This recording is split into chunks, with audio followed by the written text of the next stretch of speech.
안녕하세요. 북한 북핵 북한 경제 바로 알기 4회 연속 강연 중에서 첫 번째 강연인 바이든 정부의 북핵 대응 전략 예상. 이번에 올해 처음 밝히는 2008년의 비밀 그리고 자유 토론이 이어지는데요. 첫 번째 강연 시작하도록 하겠습니다. 안녕하세요. 저는 진행을 맡은 시애틀 협의회 청년분과위원장 지가슬입니다. 오늘 행사를 위해서 귀중한 시간을 내어서 줌 미팅에 참여해 주신 모든 분들께 정말 진심으로 감사 인사드립니다. 간단한 기술 안내 드리겠습니다. 본인의 성함과 이름을 지역으로 바꿔주시고 또 컴퓨터 화면에 그 화단의 지구본 모양을 클릭하셔서 영어로 설정하시면 영어가 편하신 분들에게는 동시 통역이 현재 진행되고 있습니다. 질문은 영어든 한국어든 채팅창에 올려주십시오. 4회 연속 강연인 및 공부방이기 때문에 텔레그램에서 공부방이 4개월에 걸쳐 나라별의 시차를 감안해서 24시간 운영될 예정입니다. 링크는 행사 후에 채팅창에 올리도록 하겠습니다. 행사 안내는 저희가 지금 이렇게 준비가 됐고요. 오늘 4시까지 진행을 하고 나머지 부분은 텔레그램 공부방으로 참여하시면 됩니다. 아까 제가 통역 안내 말씀을 드렸고요. 다시 들어오신 분들도 참고하셔서 지구본 모양을 클릭하시면 영어를 선택하실 수 있습니다. 오늘 행사는 국민의례가 있고요. 환영사, 축사 이후에 강호재 박사님 소개를 하고 강연을 시작하도록 하겠습니다. 그 이후에 저희가 지름이 자유 토론을 이어지고요. 다음 행사 안내해드리고 폐회사를 하도록 하겠습니다. 그럼 바로 국민의례가 있겠습니다. 오늘 화상 행사인 관계로 편의에 따라 서거나 앉으셔서 진행을 하셔도 무방하겠습니다. 먼저 국기에 대한 경례를 하겠습니다. 모니터에 나오는 태극기를 향해 경례하시면 됩니다.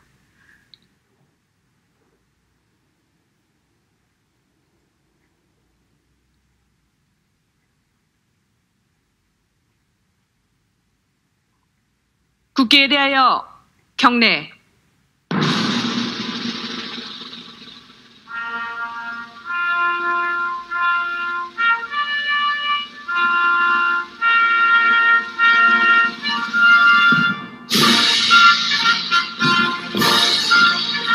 나는 자랑스러운 태극기 앞에 자유롭고 정의로운 대한민국의 무궁한 영광을 위하여 충성을 다할 것을 굳게 다짐합니다.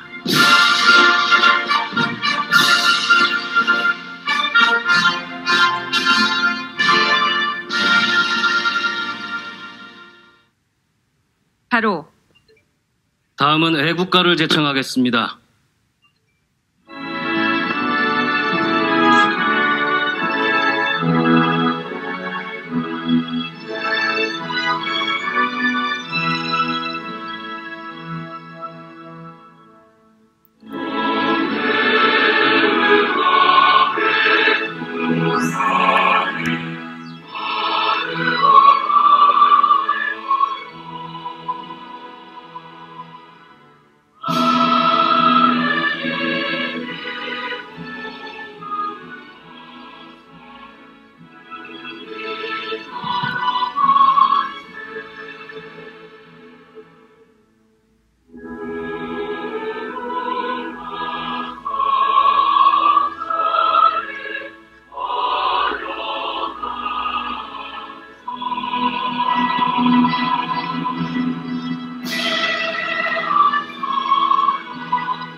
나라를 위해 희생하신 모든 분들을 기억하고 추모하는 시간을 갖겠습니다. 일동 묵념.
국기에 대하여 경례.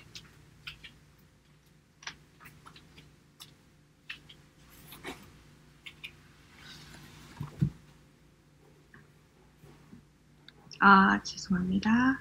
예. 이것으로 국민의례가 마쳤고,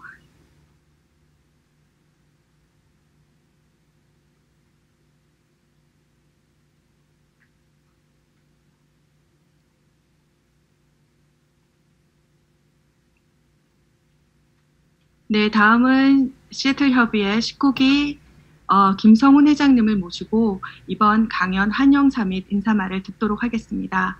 네, 회장님. 마이크.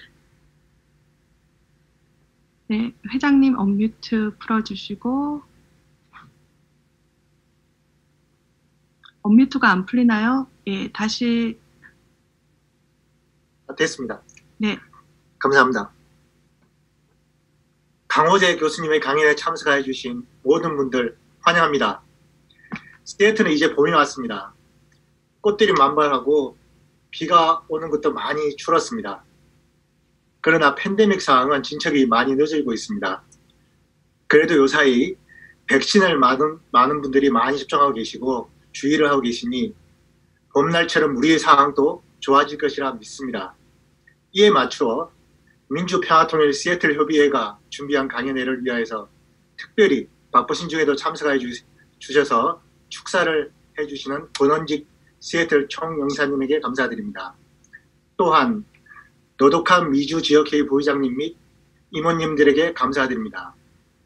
멀리서 참석해 주신 많은 분들의 성함을 시간 관계상 한 분 한 분 말씀드리지 못함을 양해 부탁드리겠습니다.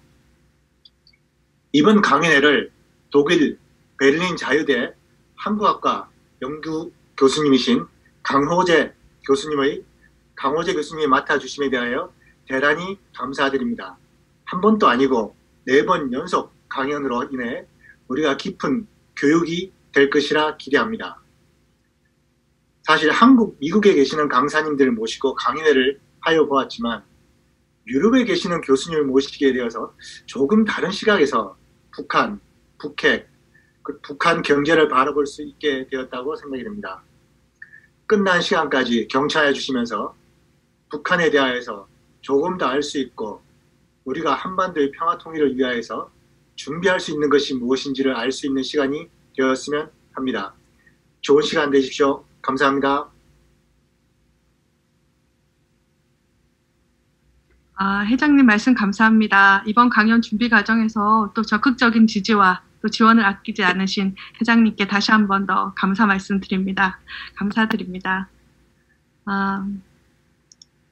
다음은 우리 시애틀 총영사님이신 권원직 총영사님 모시고 이번 강연 축사를 듣겠습니다. 총영사님 지금 들어와 계시나요? 혹시 네, 말씀 네. 부탁드립니다. 제가 영어 이름을 적어가지고요. 죄송합니다. 들리시나요? 네. 안녕하십니까. 주 시애틀 총영사 권원직입니다. 지난 2월에 뵙고 이렇게 줌으로 다시 만나게 되어 반갑습니다. 제가 총영사로 이곳 시애틀에 온 지 벌써 4개월이 되었습니다. 코로나 팬데믹으로 상황이 많이 어려웠지만은 지금은 백신 접종이 어느 정도 순조롭게 진행되면서 상황이 좀 나아지는 것 같습니다. 이곳 시애틀은 긴 겨울을 보내고 화창한 봄이 왔습니다. 코로나로 인해서 여러모로 지쳐있는 우리들의 삶에도 밝고 따뜻한 봄이 조만간 오리라 생각됩니다. 오늘부터 민주평통 시애틀 협의회가 4회에 걸쳐 통일 강연회를 갖게 된 것을 높이 평가하는 바입니다. 한국에 있어서 북한 문제가 차지하는 비중은 우리 모두가 잘 알고 있습니다. 안보, 정치, 경제, 사회, 문화 등 모든 면에서 북한이라는 변수가 연관되어 있습니다. 북한 문제는 비단 한반도에만 국한되지 않고 미국 등 전 세계가 주목하고 있는 국제적인 이슈가 된 지도 벌써 오래되었습니다. 북한은 코로나 사태 이후에 스스로 빗장을 걸어 잠그고 있습니다. 내부적으로는 통제를 강화하면서 결속을 다지는 데 주력하고 있습니다. 바깥 세상에 대해서는 필요한 경우에는 구두로, 어떤 경우에는 미사일 발사라는 행동으로서 메시지를 보내고 있습니다. 현재 전반적으로 볼 때 북한에 대한 관심이 줄어든 것이 아닌가 생각됩니다. 반면 미국에서는 새로운 행정부가 출범하면서 미국의 외교 정책을 전반적으로 검토하고 있습니다. 북한에 대한 정책 재검토도 그 일환으로 현재 진행되고 있습니다. 미국의 경우에는 대북 정책을 재검토하는 과정에서 미국과 중국 간의 경쟁의 틀, 미국의 외교 원칙과 방향, 이런 부분들도 함께 고려하고 있는 것으로 알려져 있습니다. 하지만 분명한 것은 미국은 외교 정책 검토에 있어서 한국과 같은 동맹국가의 협의를 중시한다는 것입니다. 대북 정책 검토에 있어서는 더욱더 그러하다고 생각됩니다. 실제로 현재 한미는 각급 레벨에서 긴밀하게 소통하고 있습니다. 한미 양국은 북한 문제의 평화적 해결을 위해 지금까지 그래왔던 것처럼 앞으로도 함께 노력해 나갈 것입니다. 이러한 상황에서 우리가 북한의 국내 상황을 평가하고 미국의 대북 정책의 방향을 미리 생각해 보는 것은 매우 의미 있다고 생각이 됩니다. 특히 평통 시애틀 협의회가 한반도의 평화와 안정, 더 나아가서 통일을 향한 초석을 다지는데 오늘을 비롯한 사회에 걸친 행사는 작지만 의미 있는 움직임을 만들어내는데 도움이 되리라 생각됩니다.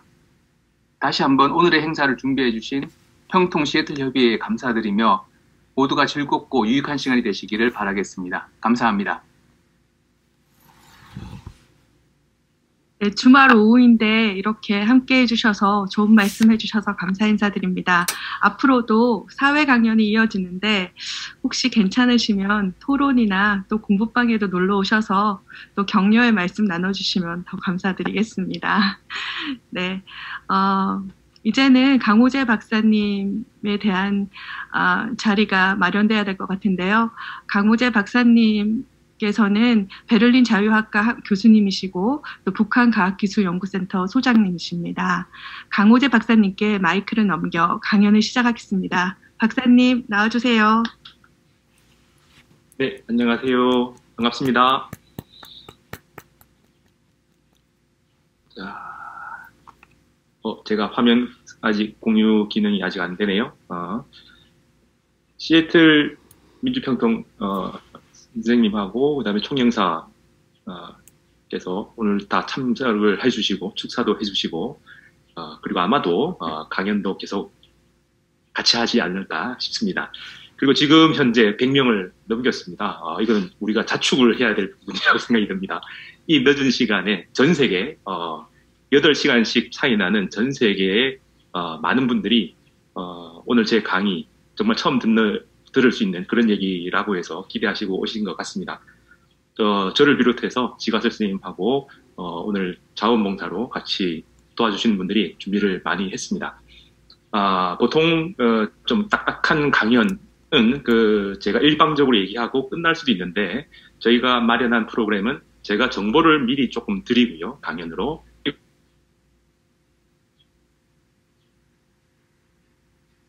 강호재 박사님 뮤트가 되었습니다. 잠깐만 다시 한번 확인해 주세요. 네, 됐습니다. 언제부터 뮤트가 됐나요? 방금 됐습니다. 예. 방금요? 예.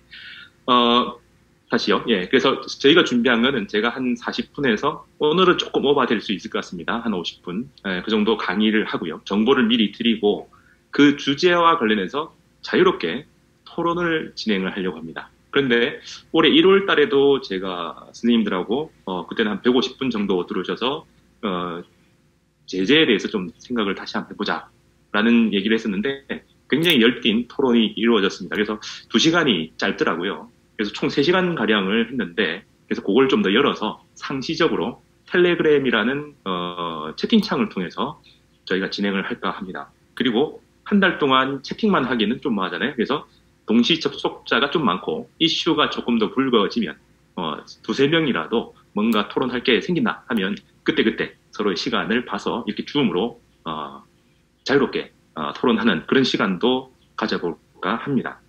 그리고 독일은 다음 주부터 대학교가 개강을 합니다. 저희 강의도 개강을 하죠. 종강할 때 저희 사회 강의도 끝나더라고요. 그래서 거의 대학교 수준의 시간을 두면서 우리가 북한 핵 혹은 북한 경제에 대해서 공부를 할 수 있을 거라고 봅니다. 그리고 거짓말 조금 더 보태면 제가 할 수 없는 얘기 빼고 싹 다 여러분들한테 질문에 대해서 대답해 드릴 수 있습니다. 앞에 조건을 잘 보시면 몇 가지 빼고 제가 할 수 없는 거 빼고 싹 다 대답해 드릴 수가 있으니 주제와 관련된 것들을 질문하시면 웬만하면 제가 다 소통해 드리도록 하겠습니다. 아마도 오늘 얘기들은 조금 어려운 얘기도 있을 수 있습니다. 어렵기보다는 낯선 얘기가 더 크겠죠. 그래서 조금 차분하게 들어보시고 저희가 오늘 이 영상은 레코드를 해서 공개를 할 겁니다. 그래서 다시 한 번 더 보면 학습 효과는 배가 될 거라고 봅니다. 다시 보는 시간은 3일 이내에 한 번 더 보면 망각곡선이라는 게 있어서 3일 이내에 다시 보면은 거의 90% 이상 올라갑니다. 그리고 일주일 이내에 3번 보면 기억력은 거의 100%까지 갑니다. 단 젊은 청년들의 한해서입니다. 나이가 좀 올라가면 올라갈수록 퍼센테이지는 내려갑니다. 감안하시고 공부해 주시면 좋겠습니다. 제 화면 공유를 하고 진행을 하겠습니다.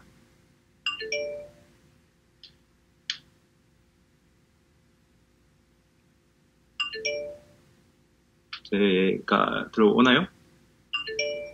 화면 들어왔죠? 예, 가겠습니다. 자, 오늘은 2008년으로 되도록 하겠습니다. 왜 2008년이냐라고 하면 지금 바이든 정부가 그 당시의 정책을 이어가지 않을까라는 것도 있고요. 더 중요한 거는 북핵의 파이널 버전이라고 볼 수 있는 북핵을 처리할 수 있는 파이널 버전이 2008년에 마련이 됐고 3단계 중에서 2단계까지 비핵화가 진행이 됐었습니다. 그 당시의 뉴스를 되돌아보시면 아마 이 영상이 강력하게 머릿속에 남아있을 겁니다.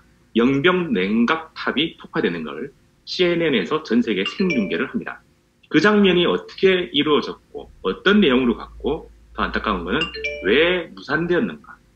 그걸 우리가 알아야 북핵 문제를 처리할 수 있는 그 기반을 알 수가 있다는 거죠. 그 이후에도 북한의 핵무력은 계속 발전했습니다. 그래서 그 얘기들을 하기 위해서 북핵을 처리하는 가장 밑바탕에는 2008년의 비밀이 있다. 그래서 오늘 주제를 그거로 잡았습니다. 제가 매번 할 때마다 제가 약간 듣보잡이라는 얘기를 많이 들어서 제 이력을 제 스스로 소개를 합니다.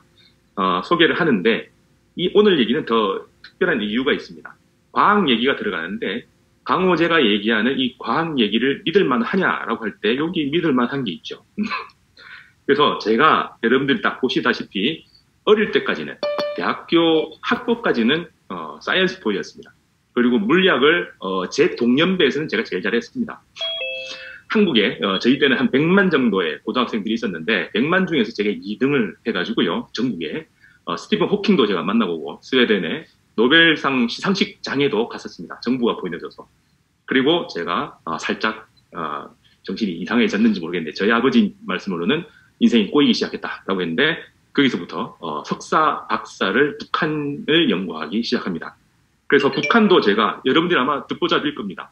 북한 하면은 보통 동국대 북한학과 혹은 북한 대학원 대학 이렇게 해서 그 북한을 전공하는 그 학과가 따로 있습니다. 근데 서울대에서 그것도 과학의 역사를 공부하는 곳에서 제가 했습니다. 선생님 없이 청강해 가면서 논문 보고 괜찮으면 이메일 보내서 선생님들 만나 뵙고 얘기 듣고 그런 식으로 거의 자습으로 혼자 독학으로 공부를 했다고 볼 수도 있습니다.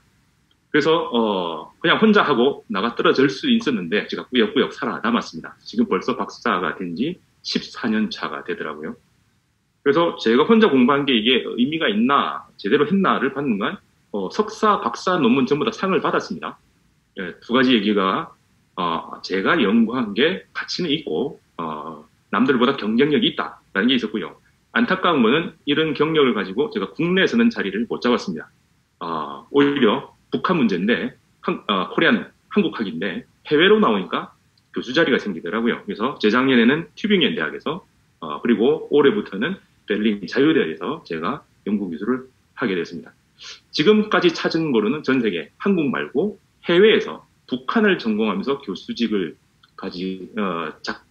맡고 있는 사람은 제가 유일한 것 같습니다. 그래서 더 적극적으로 제가 공부한 것들을 여러분들과 나누고 그리고 지금 핵 문제부터 북한 문제를 좀 다른 각도에서 보는 것들을 여러분들하고 찾아 나가자라는 취지로 오늘 자리를 마련을 했습니다. 뭐 좀 신뢰가 좀 생기나요? 네. 그래서 오늘 얘기에서 만약에 과학적으로나 혹은 북한 얘기로 뭔가 의심이 든다라고 하면 자기를 탓하셔야 됩니다. 제가 얘기하는 거는 거의 맞는 것만 제가 얘기 드릴 거고 뭔가 이상하다 하면은 자기가 이해를 못했거나 그런 문제다. 잘못은 여러분들 거고 잘한 거는 제 몫입니다. 제가 박사 학위를 받고 박사 논문을 이렇게 북한 과학기술 형성사라는 책으로 발간을 했습니다. 어린 마음에 원래는 이거 박사 논문을 이렇게 쫙 쪼개서 이렇게 해야 되는데 나는 북한의 역사를 권력 투쟁이 아닌 국가를 만들고 시스템을 만드는 그 역사로 기술하고 싶다라고 해서 총 4권의 책으로 기획을 했습니다. 그래서 60년대 초반까지 북한 과학기술 형성사 1, 그 다음에 80년대까지 2, 그 다음에 김정일 국방위원장이 죽은 2011년 3, 그리고 김정은 시대 4 이렇게 기획을 했고요.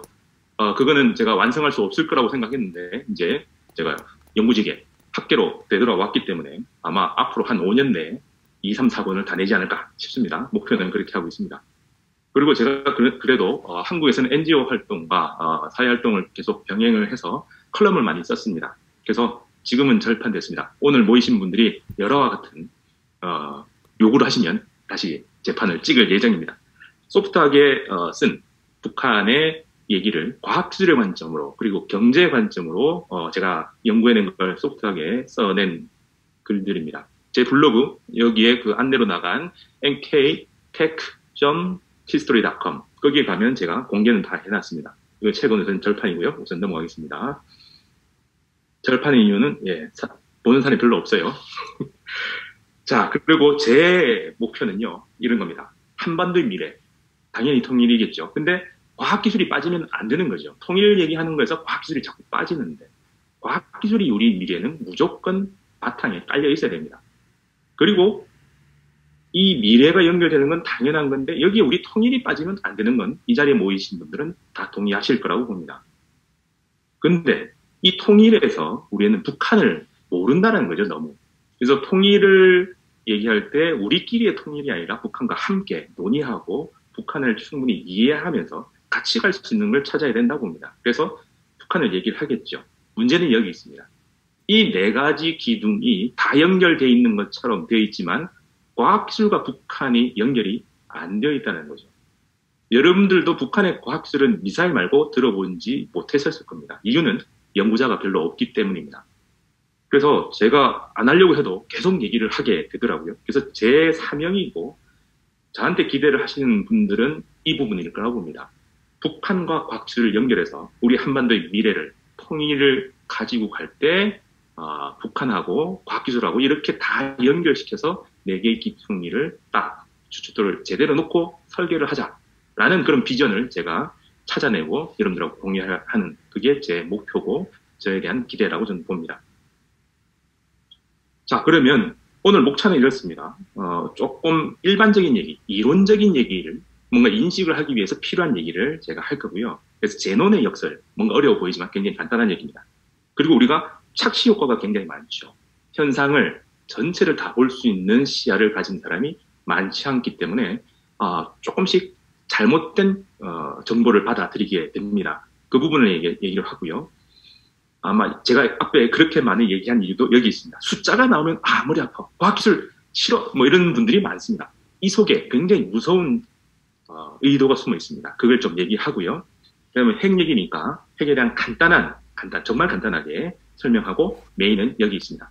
2008년에 무슨 일이 생겼는가?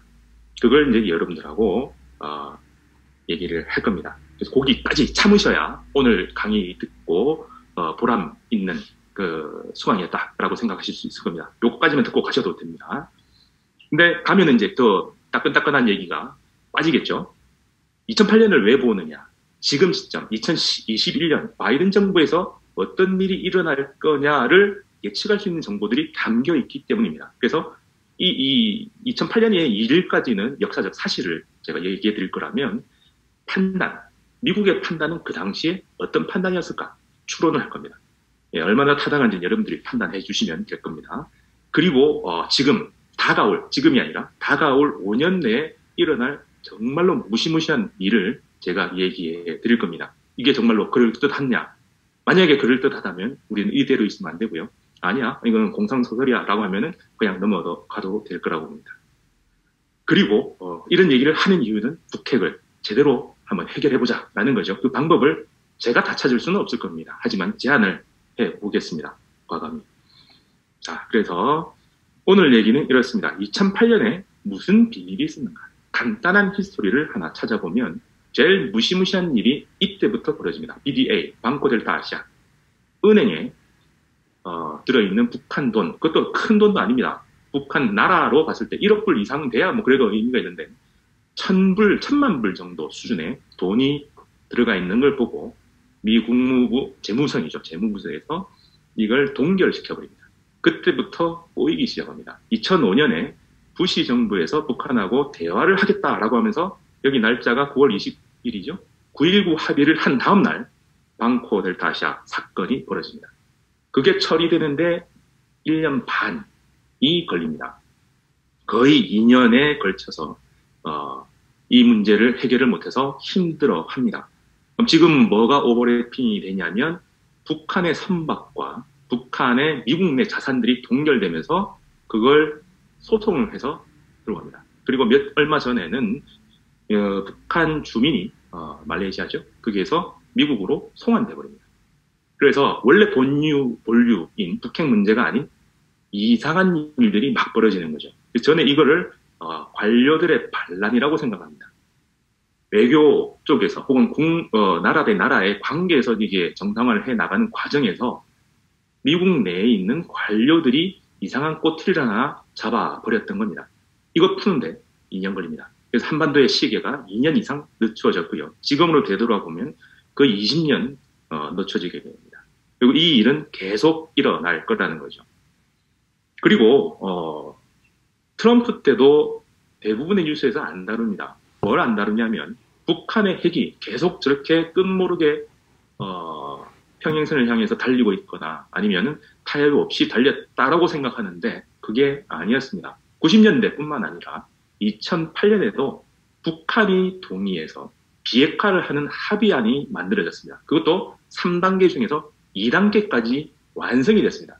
마지막 하나 남은 걸 안 하고 서로가 합의를 무산시켜버립니다. 무산의 원인은 단적으로 미국에 있었습니다. 합의안을 어기고 새로운 요구 조건을 마지막에 다시 제기하면서 합의를 깨게 만들어 버립니다. 여튼 이때까지 잘 보시면 나중에 제가 얘기를 하겠지만 트럼프가 하노이 때 얘기했던 혹은 그 싱가포르부터 해서 하노이를 넘어간 그 배경에서 나왔던 게 뭔가 특별한 것처럼 되어 있었지만 전부 다 2008년 합의안에 다 들어가 있던 얘기고 그때 다 나왔던 얘기들입니다. 그래서 2018년에 새롭게 나온 게 없더라는 거죠. 그래서 이때를 봐야 됩니다. 문제는 이 2008년에 대한 얘기가 굉장히 이상하게도 영어, 한국어, 일본어, 제가 독일어까지는 안 봤지만 3개국어로 되어 있는 연구 결과물을 뒤져봤을 때 안 나와 있다는 겁니다. 2008년에 왜 합의가 3단계 중에서 2단계까지만 가다가 무산되었는가? 그걸 밝히고 그걸 기반으로 해서 새로운 합의를 해야 되는데 거기에 대한 연구가 빠져 있습니다. 왠지 저도 잘 모르겠습니다. 대부분의 북핵 연구는 90년대 제네바 그리고 2010년 이후에 트럼프 시대 이 정도 수준에서 나오지 2008년에 대해서 연구된 게 별로 없다라는 거예요.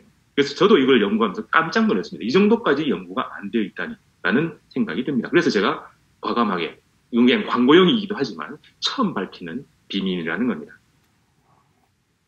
자, 그러면 그때 이까지 갔는데 왜 바뀌었는가? 마지막입니다. 2008년 11월 달, 10월까지도 괜찮았어요. 10월까지 괜찮았는데 갑자기 미국이 시료 채취를 하자. 그리고 아무렇게나 모든 곳에 다 가서, 어느 곳에나 다 가서 자기들이 시료 채취를 할 수 있게 허용을 하라라고 하면서 합의안을 넘어선 조건을 얘기합니다. 그래서 무산이 됩니다. 왜 그런지는 저도 잘 모르겠습니다. 근데 그때는 왜 그런지 몰랐다라고 하고 지나갈 수밖에 없었지만 지금 시점에서 보면 과거 13년 미국이 왜 그때 합의를 깼는지는 역사가 증명해 줍니다.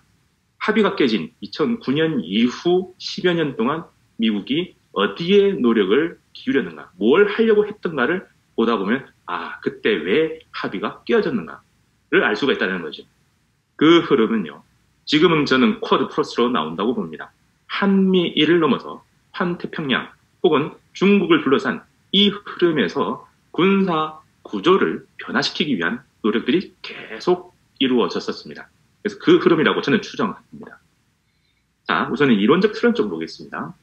원래 이게 강의실에 이러면 제가 이제 이게 주고받는 강의도 잘 하는 편인데 질문 던지고 답이 나와야 이 얘기를 하는데 온라인이다 보니 저 혼자 자문자답을 하겠습니다. 근데 여러분들은 또 제가 질문 던지면 마치 중고등학교 때 간 것처럼 손들고 대답 스스로 하셔도 됩니다. 제논의 역설이라고 있습니다. 2000년대 이전 그리스 로마 그 시대의 소피스트, 궤변론자 중에 한 명입니다. 뒤에 이 아킬레스라는 사람이 따라갑니다. 누굴요? 엄청 빠른 아킬레스가 엄청 느린 거북이를 따라갑니다. 뒤에서 쫓아오는 아킬레스는 거북이를 따라잡을 수 있냐라는 질문을 제논이 던집니다. 어때요?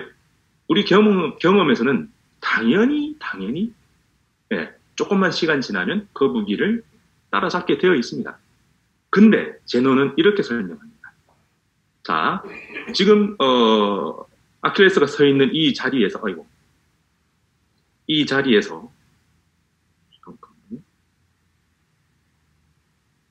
다시요. 아킬레스가 서 있는 이 자리에서 거북이 있는 데까지 가는데 걸린 시간이 있겠죠. 그럼 그 시간 동안 거북이는 가만히 있냐? 그때 간다는 거죠. 그래서 요 시간이 만약 1초라면 그 원래 자리에 이렇게 왔을 때까지 아킬레스가 왔을 때 거북이가 갑니다. 그럼 또 그 앞에 자리까지 아킬레스가 가면 또 거북이는 또 그래도 조금은 더 가겠죠. 그래서 또 아킬레스가 또 가면은 또 조금은 거북이가 더 갑니다. 무슨 말인지 알겠죠? 성적으로 따지면 1등이 2등한테 놀립니다. 너는 내보다 실력이 낮으니 네가 공부를 열심히 하더라도 나는 항상 그만큼을 더 나아가게 되니까 네가 나를 쫓아오더라도 나는 항상 더 간다. 그러니까 너는 영원히 나를 따라잡을 수가 없다. 이런 얘기입니다. 이런 얘기 많이 들어보셨죠? 뒤에 쫓아오는 놈을 뭘 해도 못 따라잡는다. 이런 얘기가 나오는 겁니다. 여기가 이제 역설이죠. 인류가 굉장히 머리를 썼는데 이거 해결하는데 2000년 걸립니다. 어떻게 해결할 수 있을까요? 무한 개념입니다. 무한이라는 개념이 애매하게 들어가서 이게 사람의 눈을 홀리는 거죠. 뭐냐면 지금 아킬레스가 따라잡는 그 구간을 무한대개로 나눈 겁니다. 앞에 따라잡고 또 따라잡고 또 따라잡고 해서 무한대개로 막 나눴는데 그걸 다 합치면 무한대를 합치면 모르겠는데 이렇게 생각하는 거죠. 무한대를 합쳐서 무한대인 것처럼 착각하게 만든 게 이 제논의 질문입니다. 그럼 답은 뭐냐고요? 네, 당연하죠. 무한대를 합쳐도 무한대의 개수를 합쳐도 시간은 유한하다는 거죠. 이게 어릴 때 고등학교에는 무한 등비급수, 무한급수 뭐 이런 거로 나옵니다. 무한대의 조각을 합치더라도 유한의 값이 나올 수 있다. 이게 2000년 걸려서 인류가 찾아낸 겁니다. 뭔 얘기를 하고 싶냐면요. 뭔가 앞에서 무한하게 안 되는 것처럼 막 세뇌를 하더라도 잘 되돌아보면 그건 유한합니다. 몇 초 안 되고 미래는 새롭게 바뀌어서 아킬레스는 거북이를 따라잡게 되는 거죠. 이 얘기를 왜 할까요? 북한이 미사일을 쏘고 핵시험을 할 때마다 언론에서 뭐라고 얘기합니까? 실패합니다. 실패란 말이 무한번 반복되니까 마치 북한의 핵 능력은 실패한 것 같죠. 근데 유한했습니다. 언제요? 2017년 11월 29일 날 북한은 핵무력을 완성시켜서 시험을 해서 성공을 합니다. 모든 사람들이 다 봤습니다. 북한은 핵무력을 완성했구나. 그런데 우리 머릿속에서는 무한번 반복된 실패란 말 때문에 북한의 핵능력은 실패했다라고 착각한 거죠. 여기에 제논의 역설이 있습니다. 또 하나요. 제가 이건 오늘 굉장히 애를 써서 이미지를 구성했습니다. 핵능력이 바닥이에요. 그럼 이 핵능력을 키워서 쫙 올려나가려면 엄청난 노력을 해야 될 겁니다. 그러면 완성은 당연히 핵무력 완성이라는 꼴이 있겠죠. 근데 이게 한 줄로 가지는 않습니다. 핵무력은 크게 나누면 두 줄입니다. 하나는 핵, 물질을 추출하고 다룰 줄 아는 능력이 있어야 되고요. 또 하나는 미사일입니다. 멀리 날려야 되죠. 어디로요? 미국까지. 그래서 이 두 줄을 쫙 해서 올라가야 되는데, 이거는 전 빙산에 일각하는 것처럼 튀어나온 곳이 조그마한 탑. 이 이미지하고 좀 반대로 해서 백두산 이미지를 주겠습니다. 구름이 끼어있는 백두산. 그 꼭대기에 뭐가 있는지 잘 안 보이죠. 그래서 이 핵무력 완성 부분은 항상 가려놓겠죠. 전 세계 어느 나라나 자기들의 군사력이 얼만큼인지는 공개를 안 합니다.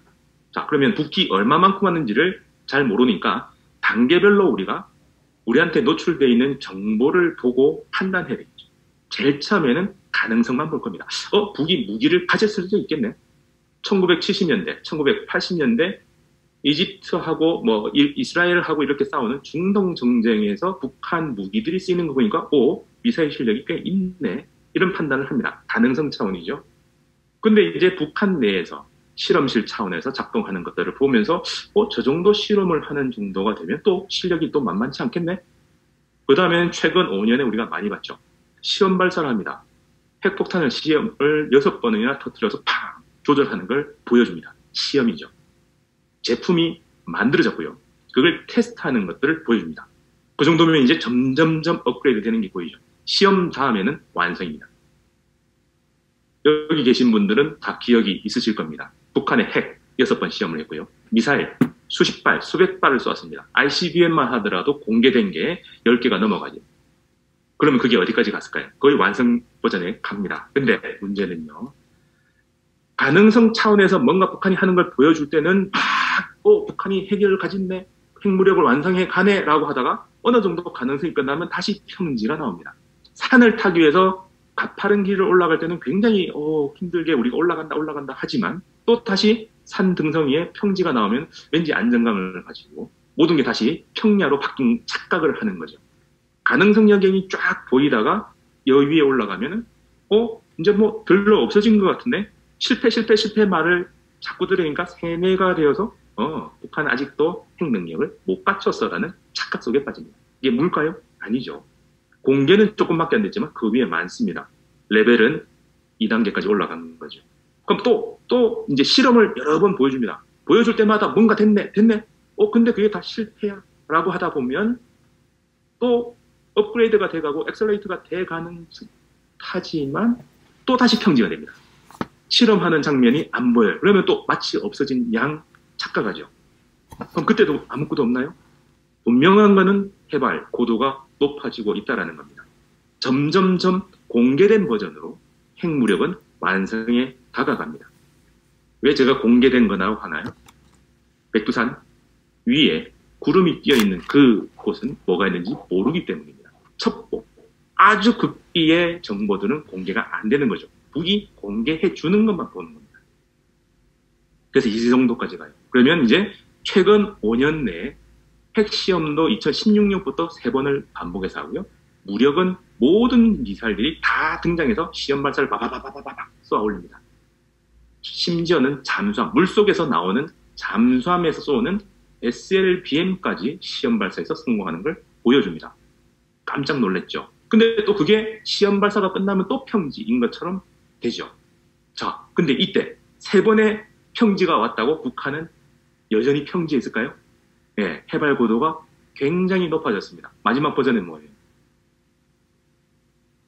그 다음 한 번 더 올라가면 이제 끝입니다. 뭐예요? 핵 보유국이 되는 거죠. 내가 산을 올라가서 3번의 평야를 지나서 백두산 천지에 도달합니다. 그게 도달한 사람한테 나는 너를 인정할 수 없어 라고 한다는 게 의미가 있을까요? 이게 산입니다. 그럼 저 산 그곳에 도착해 있는 사람들이 전 세계에 지금 공식적으로는 대여섯 국가, 비공식적인 것까지는 한 10개의 국가가 이 산등성이에 올라가 있었습니다. 누가요? 미국부터 해서 상임 보유 안보리 이사국 5개, 그리고 인도, 이스라엘부터 해서 비공식적으로 핵 보유를 가지고 있다고 하는 사람들. 그걸 누가 서티피켓을 줍니까? 안 줍니다. 그냥 우리는 과학적인 데이터로 천지에 도달해 있는, 산꼭대기에 도달해 있는 사람들을 알 뿐인 거죠. 그래서 우리는 계속 이 산을 올라가고 있는 북한의 모습을 봤는데 이 레벨에 올라갔다는 걸 누가 인정해줘야 된다고 착각을 합니다. 왜요? 왠지 천지는 특수한 사람들만 갈 수 있는 곳이라고 착각을 하고 그렇게 신비화시켜 놨기 때문입니다. 구름을 뚫고 올라가면 죽을 거야. 거기에 도깨비가 있을 거야. 거기는 신령님이 허락한 곳 사람만 들어갈 수 있어 라고 우리는 세뇌에 빠졌던 겁니다. 거기는 그냥 갈 수 있는 곳입니다. 다만 올라가는 과정에서 굉장히 많은 한계가 있었던 거죠. 어쨌든 올라간 건 명확합니다. 언제요? 여기 올라간 거는 2017년 11월 29일 날 명확히 보여줍니다. 다 보셨죠? 네. 그래서 북은 이미 올라간 겁니다. 그래서 이 이미지 생각을 해보시면 오늘 이 얘기의 전체 흐름을 아실 수가 있을 거라고 봅니다. 자, 그 다음에 하나는 숫자와 과학 기술의 신비주의가 있습니다. 숫자가 막 나오면 사람들은 머리 아파합니다. 그죠? 저도 그렇긴 합니다. 막 나오면 계산을 해야 될 것 같으니까 계산기 없으면 따라가기가 힘들죠. 그리고 더 중요한 건 과학 기술입니다. 뭔가 블랙박스로 되어 있는, 우리는 아이폰으로 치장되어 있는 그 결과만 보지, 손으로 이렇게 터치하는 것만 보지 어떻게 만들어지는 우리가 관심이 없습니다. 당연히 관심을 가질 필요는 없죠. 근데 그걸 노리는 사람들이 있다는 겁니다. 뭘요? 어렵다고 사람들이 외면할 때 그 속에 뭔가 의도를 숨겨놓는 거죠. 악마는 디테일에 있다 라고 하는 것처럼 그 어려운 걸 속에, 블랙박스 속에 뭔가 한자락의 의도를 숨깁니다. 우린 그걸 찾아내야 되고요. 대부분의 사람들이 찾아내는 건 아니고 몇몇의 전문가들이 그걸 계속 찾아내야 된다고 봅니다. 제가 10여 년, 박사 받고 나서 10여 년 학계에 없었지만 계속 공부를 했던 이유는 오바일 수도 있지만 저 말고는 이걸 찾아낼 사람들이 많지는 않더라는 거죠. 북한 통일과 관련해서 과학기술적 얘기들을 숨어있는 그 디테일을 찾아내는 사람이 많지 않더라는 겁니다. 그래서 우리는 적어도 경각심을 가지고 있어야 돼요. 오늘도 아마 결론만 보고 싶다라고 하시는 분들이 있을 건데 그러면 제 강의를 들을 필요는 없습니다. 맨 마지막 강의는 다 알고 있는 겁니다. 북이 주장하는 거기도 하고 대부분은 암묵적으로, 미국에서도 암묵적으로 인정하는, 북은 핵무력 국가야. 그 핵은 안 없어질 거야. 근데 왜 안 없어지는지, 왜 핵무력 국가인지, 그럼 저걸 어떻게 우리가 다룰 수 있는지는 디테일을 보지 않으면 알 수가 없다는 거죠. 그래서 거기 과정을 좀 더 보자. 의도를 숨겨놓은 걸, 숨겨진 의도를 우리가 좀 더 보자라는 취지입니다. 자, 인트로덕션 이 정도로 하고요. 이제 핵입니다. 핵은 뭐 굉장히 심플하고 대부분 아실 수 있는데 두 종류가 있습니다. 분열을 해서 물질을 쪼개면서 에너지를 만들어낸 게 있고요. 그거는 이제 우라늄이라는 자연 있는 그냥 그거를 모아내면은 되는 우라늄 폭탄이 있습니다. 그래서 우라늄 폭탄은 그냥 자연계 많이 있는 걸 잘 모아서 농축만 시키면 돼요. 그 다음에 플루토늄이 있습니다. 근데 이거는 그냥 자연이 없고요. 우라늄을 불에 태워서 남은 재 속에 있습니다. 그래서 이게 원자로가 필요해요. 그리고 아주 중요한 건데요. 임계질량이라는 게 있습니다. 핵이라는 거는 그냥 놔두면 바바바박 터질 것 같은데 자연계 많은데 핵폭탄이 터지질 않죠. 이유는 덩어리가 있습니다. 임계질량이라고 얘들 질량이 어느 정도 이상이 땅 돼야 얘들이 합쳐져서 그렇게 큰 덩어리 돼야지 얘들이 연쇄 반응해서 팍 터집니다. 핵폭탄은 간단해요. 임계질량 미만으로 작은 덩어리로 나눠놨다가 내가 원할 때 하나로 확 합쳐버리는 거. 이게 핵폭탄입니다. 발전소는요. 쪼개놓은 그 핵물질을 평상시에는 바바박 안 터지게 하다가 내가 원하는 출력으로 조금씩 반응을 많이 하도록 조건을 만들어주는 겁니다. 너무 빨리 하면은 핵 발전소는 핵폭탄이 됩니다. 그래서 우리처럼 핵 발전소를 많이 가지고 있는 이런 나라들은 핵 공격을 받는 것과 똑같은 효과가 핵 발전소를 때릴 때 생깁니다. 그래서 우리는 그걸 더 경계를 해야 되는 부분도 있습니다. 자, 이게 기본이고요. 그럼 원심 분리기가 많이 나오는데 왜 필요할까요? 원심 분리기는 딴 게 아니고 세탁기입니다. 세탁기의 탈수죠. 물 속에, 빨래 속에 있는 물을 빼내기 위해서 탈수조를 팍 돌리면 물이 바깥쪽으로 튕겨나가죠. 무거운 게 바깥쪽으로 갑니다. 마찬가지로 우라늄은 굉장히 무거워요. 235 정도 되는, 물이 한 18, 이 정도밖에 안 되는데, 얘들은 200개 이 정도 되니까 한 10배 정도 더 무거운 거죠. 하나의 입자가. 그러면은 자연계는 굉장히 소량으로 되어 있지만 원심 분리기에 돌려서 빙 돌리면 우라늄이 조금씩 농축이 되겠죠. 그래서 원심 분리기를 한두 개가 아니고 여러 개를 연결시켜 놓습니다. 1000개 정도 돌려서 만들면 1년 정도 지나면 한 20kg 정도가 추출이 됩니다. 그게 이제 우라늄이 나올 때 원심 분리기고요. 그래서 북이 원심 분리기를 만든다라고 하면 우라늄 가지고 뭔가 만든다. 그게 2차 핵위기입니다. 부시 때 시비를 걸었던 거고요. 핵 증식로, 이제 발전소와 같은 이런 반응하는 거죠. 다르게 말하면 우라늄을 불에 태워서 남긴 재를 만들려고 발전 증식을 하죠. 그냥 태우면은 큰일 나니까 조절해가면서 태우기 위한 장치입니다. 그래서 북은 요거부터 만들었죠. 1950년대 소련하고 연구를 같이 하자 하면서 조그마한 시험 원자로를 가지고 온 게 북한의 핵 시험의 출발이었습니다. 그때는 실험실이죠. 실험을 하기 시작했고 80년대도 그걸 가동하고 있는 모습이 인공위성에서 촬영이 되어가지고 그게 이제 불거지기 시작한 게 1차 핵 위기입니다. 90년대. 여튼 연결이 되죠. 북은 여기까지인 줄 알았는데요. 2008년만 하더라도 여기까지였는데 2016년부터 북은 수소탄을 가집니다. 수소탄 또 뭐야? 하는데 굉장히 무서운 겁니다. 수소는 태양하고 똑같은 거예요. 그냥 놔두면은 얘들이 반응을 안 하는데 굉장히 큰 고온 고압을 가하면 수소들이 합쳐지면서 에너지를 내요. 근데 굉장히 큰 고압은 인간이 만들기가 힘들었습니다. 근데 뭘요? 오히려 여기 있는 핵 분열탄을 수소를 반응시키기 위한 그냥 연료로 쓰는 거죠. 그래서 융합탄이라는 거는 기본적으로 핵 분열탄을 가지고 수소를 녹여서 헬륨으로 만드는 그 작동을 하는 거죠. 근데 이게 무서운 게는요. 분열과 융합을 반복하는데 이론적으로는 거의 무한대 번을 할 수가 있습니다. 거울을 서로 마주보게 하면은 거울 속에 나, 거울 속에 나, 거울 속에 나 계속 보이죠. 무한대의 내 모습이 거울 속에 있습니다. 양쪽에 거울을 세면 이게 똑같은 거죠. 분열과 융합을 반복하다 보면 이 에너지가 무한대 나옵니다. 그래서 핵 분열탄은 어찌 보면 이제 가벼운 거예요. 수소탄이 완성이 되면 이 무력은 지구를 쪼갤 만큼의 능력을 가지게 된다라는 겁니다.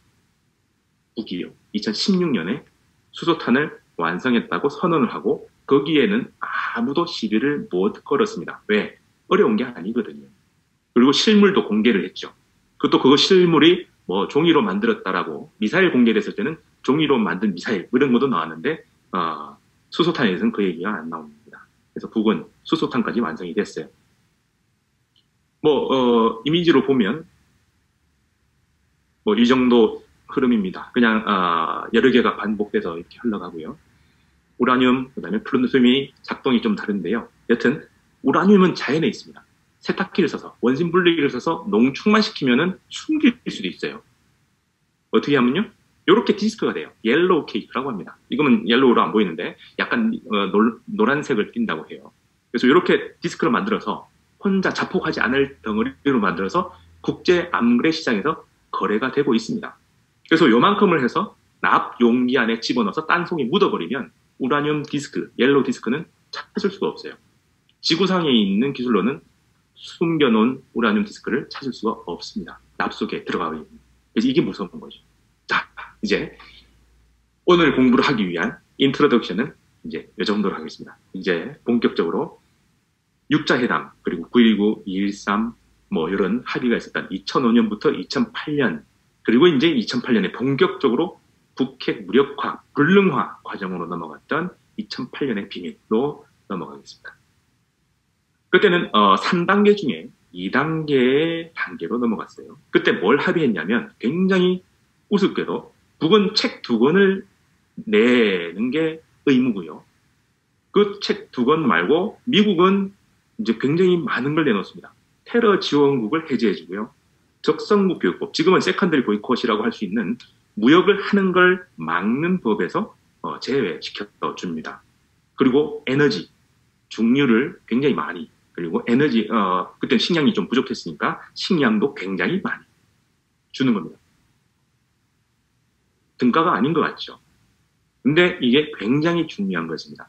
89년부터 북한의 핵실험실이 가동되는 걸 보고 미국이 계속 IAEA를 사찰을 하고 뭐 계속 했는데, 인공위성을 계속 이제 사진 찍었는데, 몰랐던 거는 이 과거 핵 활동입니다.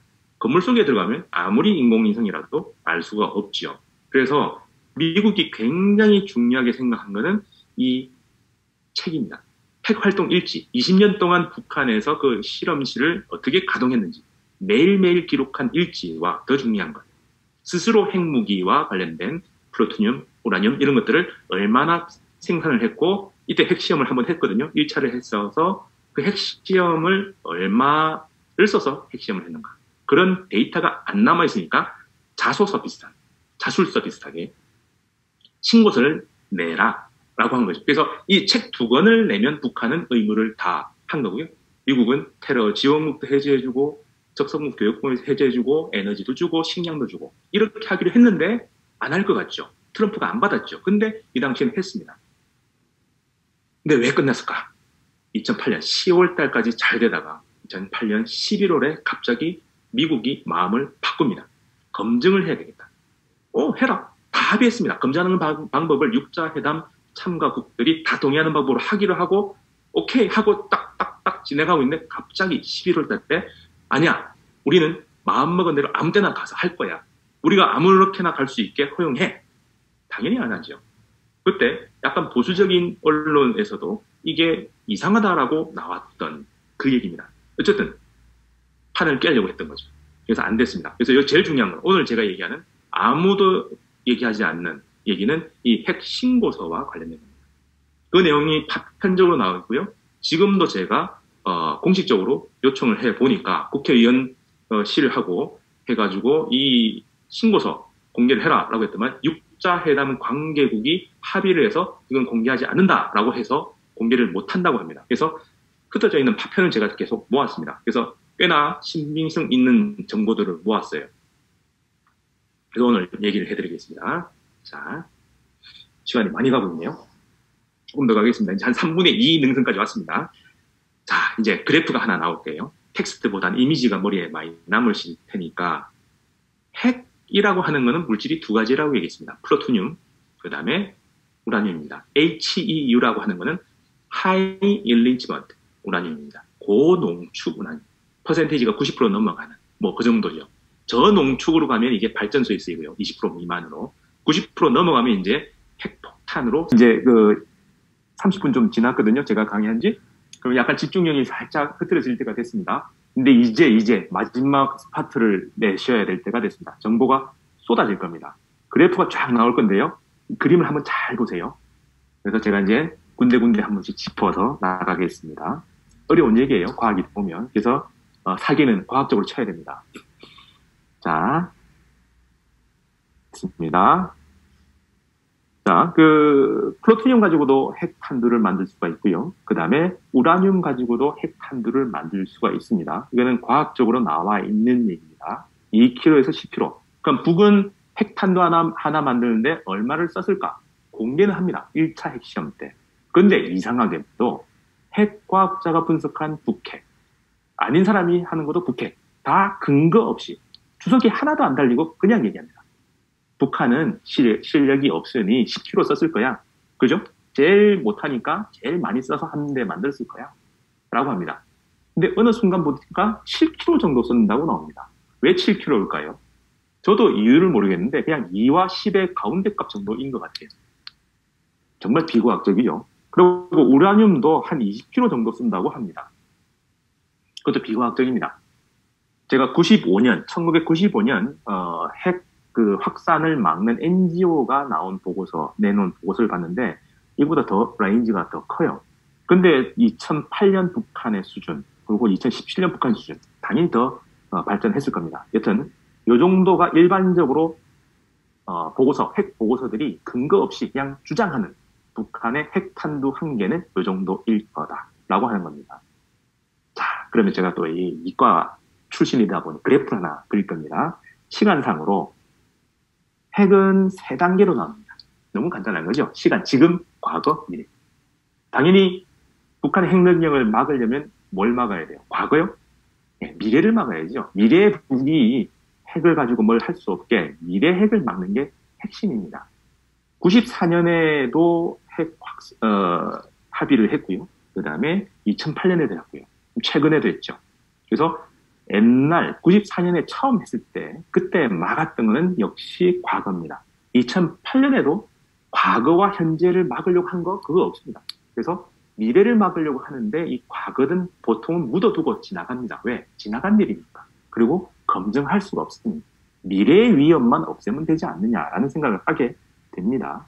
자, 이제 데이터가 나옵니다. 북한이 2008년 이때 핵 무력화 방안에 3단계를 합의하고 2단계까지 진행된 그 순간에 1차 핵시험을 하고 나서 북한이 가지고 있을 플루토늄이 얼마인가 추정치입니다.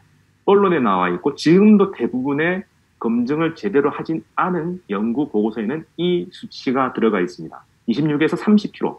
이거는 아까 태우고 남은 연료 봉속에서 추출을 해낸 결과고요. 실물이고요. 6, 7kg 정도는 연료 봉속이 아직도 추출되지 않은 상태로 남아있는 걸 얘기를 합니다. 합치면 얼마 정도죠? 36, 37, 맥시멈 이 정도까지 가죠. 근데 보고서를 보면 그 당시에 2008년에 미국이 염두에 두고 있었던 북한의 핵물질의 킬로그램입니다. 얼마요? 40에서 50kg 정도를 가지고 있었을 거다라고 추정하고 있었던 거죠. 그럼 북이 이 정도까지 있었다라고 얘기를 했다면 이건 공개되지 않아서 추정입니다. 북한의 핵시험 신고서 안에 이 정도 있다라고 했다라고 하는 거죠. 알려진 바로. 근데 대충 맞잖아요. 맥시멈 37kg까지 있다라고 하고 아니면 뭐 대충 33kg, 미니멈도 33kg라서 40kg에 비해서는 한 5, 6kg 정도 빠지지만 그게 핵탄두 1개 정도밖에 안 되니 하나 정도는 킵을 하게 하고 나머지 오케이 하면서 다 몰수해가지고 불능화시켰으면 됩니다. 여튼 이 당시 추정을 해요. 근데 여기서부터 요 데이터부터 가짜가 들어갑니다. 정보 조작이 들어가요. 나중에 제가 밝힙니다. 자, 이게 그 유명한 고유명사로 나오는 과거 핵입니다. 프랑스 인공위성이 지나가다가 탁 찍었는데 북한의 핵 실험실이 이게 연기가 싹 피어오르는 거죠. 그래서 그때 뭔가 연료봉 작동을 하면서 뽑았다. 플루토늄을 추출했다는 거죠. 북은 우리는 테스트, 이제는 처음 한 거라서 99g밖에 안 뽑았다라고 하는데 미국에서는 10kg, 다 뽑으면 10kg가 맥시멈으로 나오거든요. 10kg 정도 뽑았을 거야 라고 추정한 거죠. 근데 추정치라 이게 안 맞아요. 그래서 94년 제네바 합의 때 이거는 그냥 블랙박스로 놔둬버립니다. 모르지만 그냥 놔두자. 서로 주장이 너무나 극단으로 갈리지만 이거 한다고 해서 핵탄두 하나 만들 정도는 안 될 거다라고 넘어갑니다. 그리고 다 아시다시피 2002년에부터 부시 정부가 북한이 우라늄 탄을 만들려고 해라고 하면서 막 공세를 합니다. 그러니까 너무 공세를 많이 하니까 북에서 NPT 탈퇴하면서 이 연료봉을 추출해가지고 뽑아버립니다. 그래서 2005년 5월에 연료봉에서 이제 플루토늄을 뽑아버려요. 그러니까 난리가 나죠. 이제 실제로 가져갑니다. 아까 제가 이미지로 내준 거에서 가능성을 차원을 넘어서 실험실 단계를 넘어가는 요 단계에 온 거죠. 깜짝 놀란 거죠.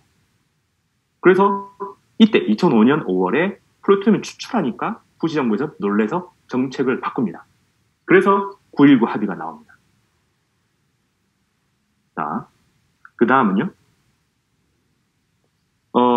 원래 그 클린턴 정부 때 북한하고 사이가 좋게 된 조미 커뮤니케가 나오고 수교가 될 뻔했던 이유 중에 하나가 98년에 인공위성을 발사합니다. 팍 쏘아서 올려버리죠. 근데 이 올렸는데 공개를 안 해요. 미국이 그땐 감시하고 있었는데 일본은 자기들 머리 위로 이 광명성 1호가 지나갔는데 모르고 있었어요. 북한이 먼저 얘기하면서 알려지고 일본이 깜짝 놀라고 얘기를 해. 맞아, 아니야.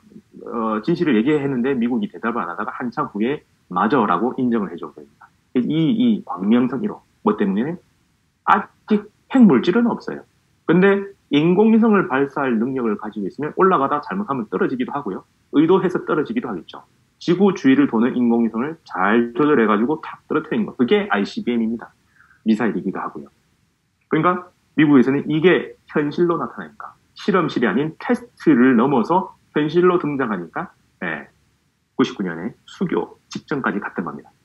그러면 부시 대는요 2006년 7월에 미사일 발사를 합니다. 인공위성도 아니고요. 동해안 앞바다에 쏩니다. 7발을 쏘는데 밤에부터 해서 적당한 시간 간격을 쏩니다. 이게 왜 무서우냐? 이전까지만 하더라도 북한의 미사일은 자기들도 어디에 떨어질지 잘 모르고 정확도가 굉장히 떨어진다라고 하는 정도의 평가를 받았는데 이때 쐈더만 들리는 말로는 500m 안에 다 들어갑니다. 동해안 앞바다에 팍 쐈는데 이 탄착 지점들이 500m 안에 다 들어갈 정도로 정밀도가 높아진 게 나오죠. 가능성을 넘어서 실험실 상태를 넘어서 테스트를 해서 보여줬죠. 그러니까 부시 정부에서 깜짝 놀란 겁니다. 이때 뭐가 있었어요? 아까 방코 델타 아시아 때문에 멈췄어요. 2005년 9월에 합의해서 넘어가려고 했는데 방코 델타 아시아가 나오면서 멈춰 있었는데 미사일을 빵 쏴버렸죠. 그리고 핵시험을 1차 핵시험을 탕 해버립니다. 난리가 났죠. 미사일과 핵실험실이지만 핵물질을 보유할 수 있는 기술을 보여줍니다. 이 두 개 결합하면 어떻게 돼요? 이게 핵무력입니다. 그러니까 부시 정부에서 마음을 바꿔서 이제는 협상으로 돌아선 거죠.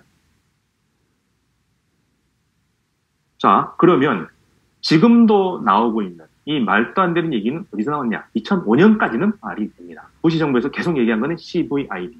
완벽하고 검증 가능하고 되돌릴 수 없는 폐기를 얘기하다가 2005년에 이 방코 델타 아시아가 나오고 이 추출을 한번 방코 델타 직전 2005년에 플루토늄을 추출한 요 시기가 딱 되면서 바뀝니다.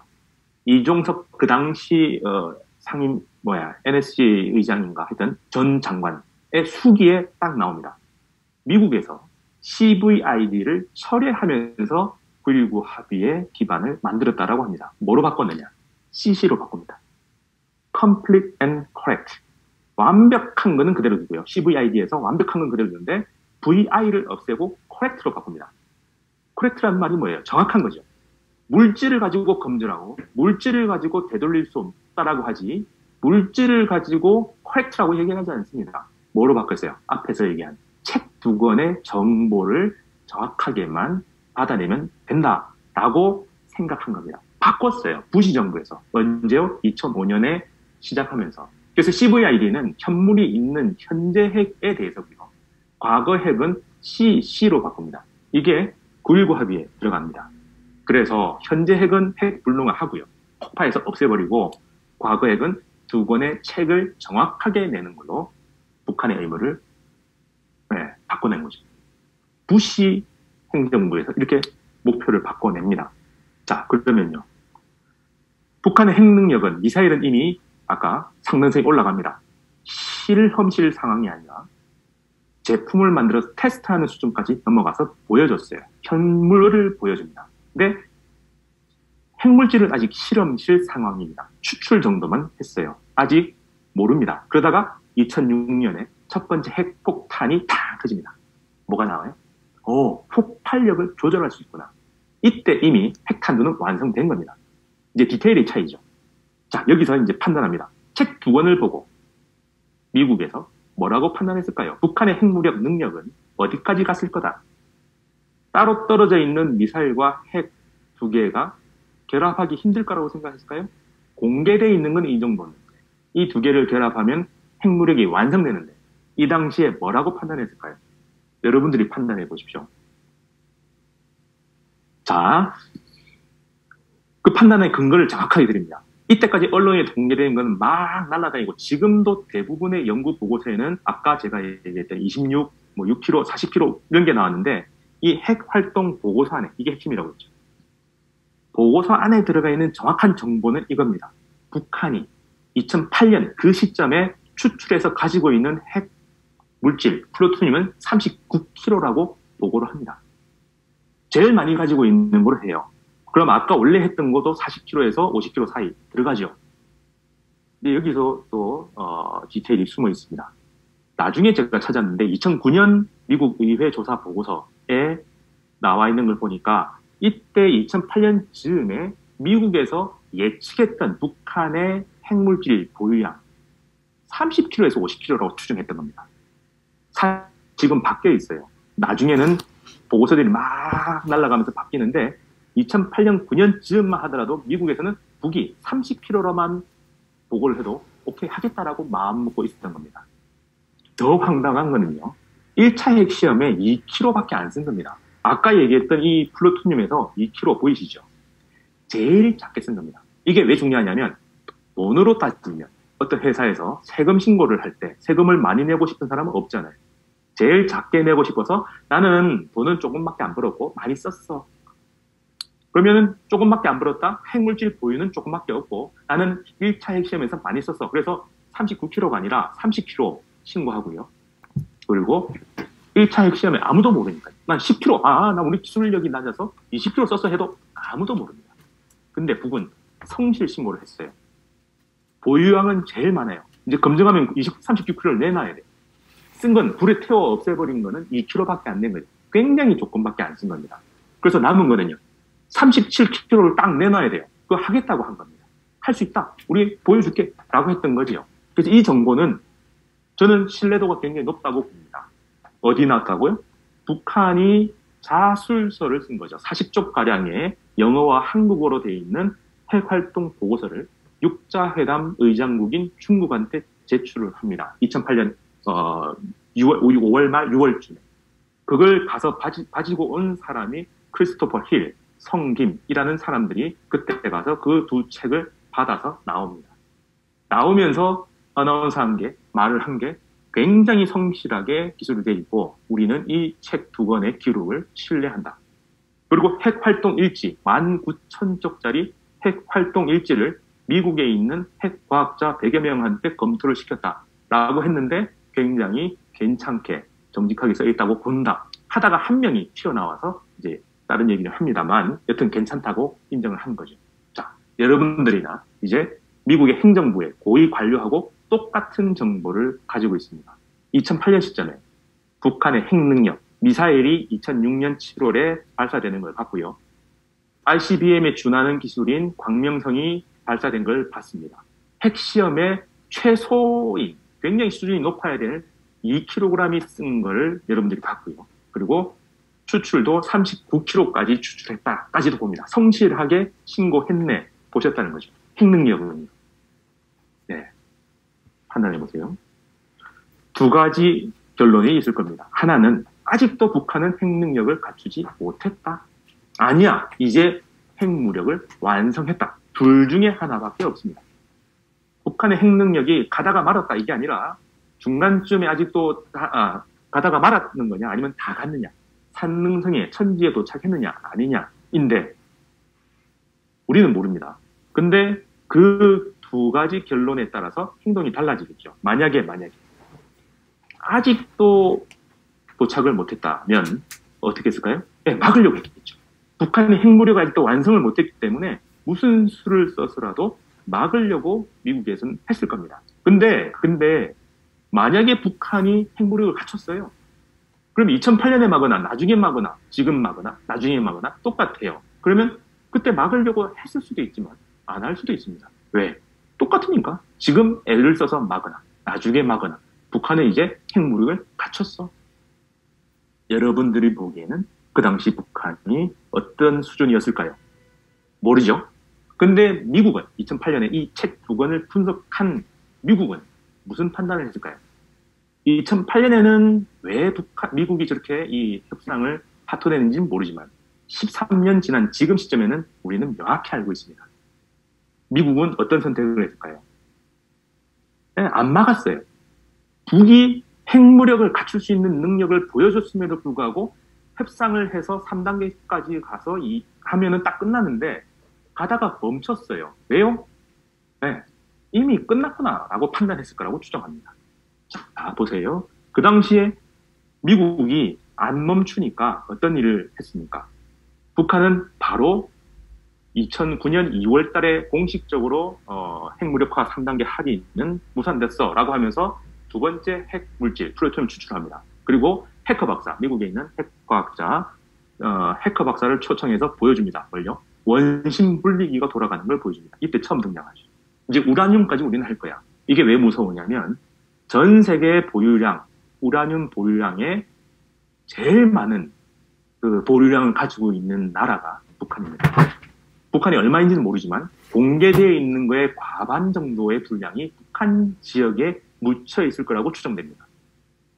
한마디로 북한은 원유에 준하는 에너지 원인 우라늄을 자기 땅속에 가지고 있어요.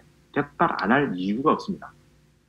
그럼 20kg가 아니라 40kg, 몇 톤까지도 추출할 수 있는 자원을 가지고 있는 거죠. 그래서 돌리기 시작합니다. 2000기의 원심 분리기를 돌리면 1년에 40kg를 만들어냅니다.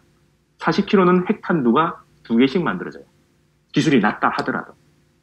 2010년부터 지금까지 20년을 돌립니다. 그럼 몇 개를 만들어요? 최소 20발. 그럼 기술을 조금 더 발전시켜서 10kg만 쓰면 40발입니다. 아마도 지금 나오고 있는 대부분의 북한의 핵탄두 보유량이 몇 개냐라고 나올 때 40개를 넘어가진 않았지만 40개 근처 갑니다. 왜요? 요 흐름 때문에.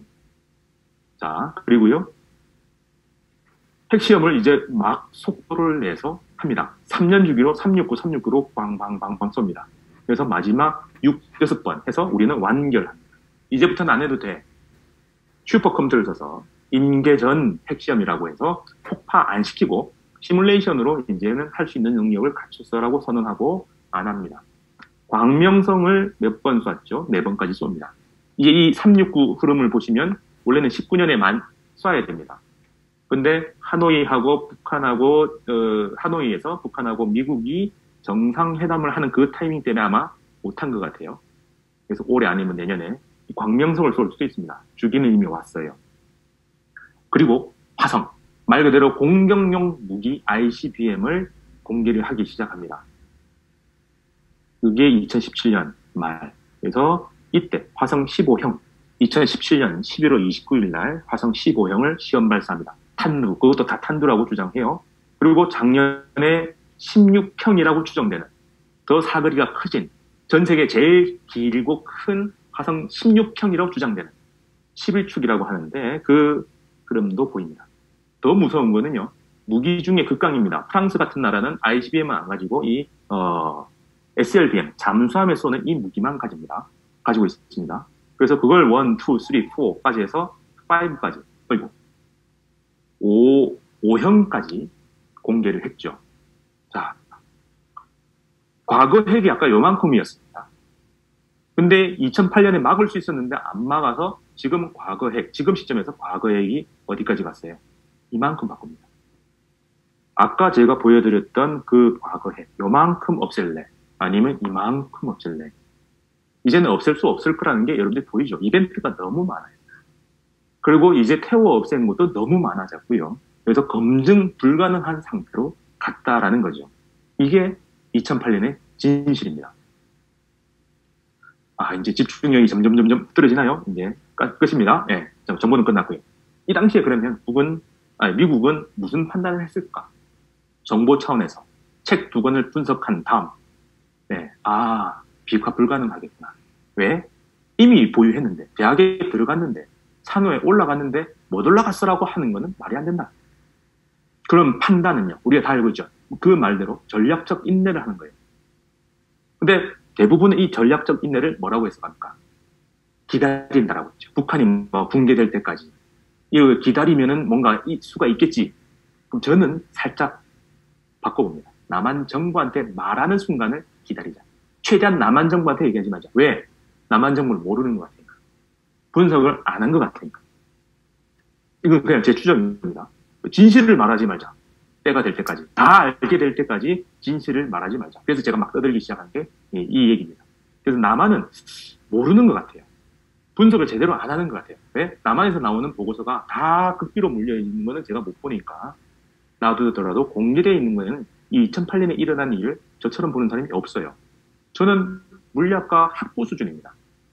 그래서 이 검토는 할 수가 있거든요. 근데 이 보면 핵무력은 거의 끝에 갔네? 완성했다고 볼 수 있네? 라고 하는데 그 얘기가 전혀 안 나와요. 끊임없이 비핵화를 얘기를 해요. 비핵화할 수 없는데.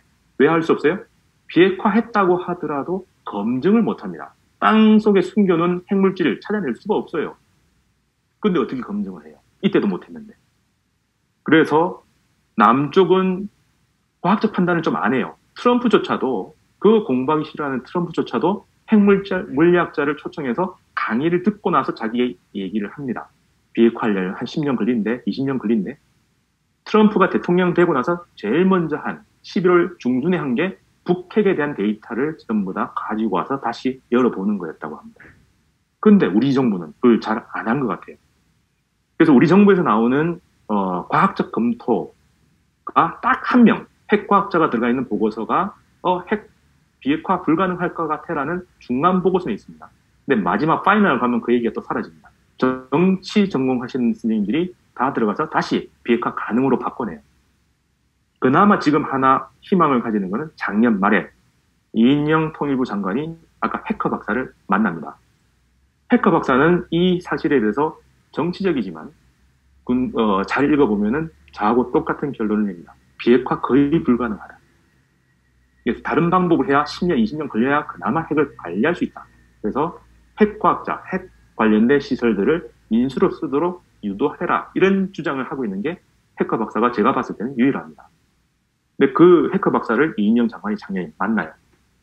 여기 저 역사학자로 그냥 이벤트로 몇 가지 일어나는 것만 보면, 그래서 올해 2월 달에 이인영 장관의 입으로 파이낸스 타임즈인가요? 거기서 나온 기사에, 인터뷰 기사에 제재에 대해서 재평가하자라고 나옵니다. 비핵화 가능했느냐? 비핵화하는데 제재가 얼마나 도움됐느냐?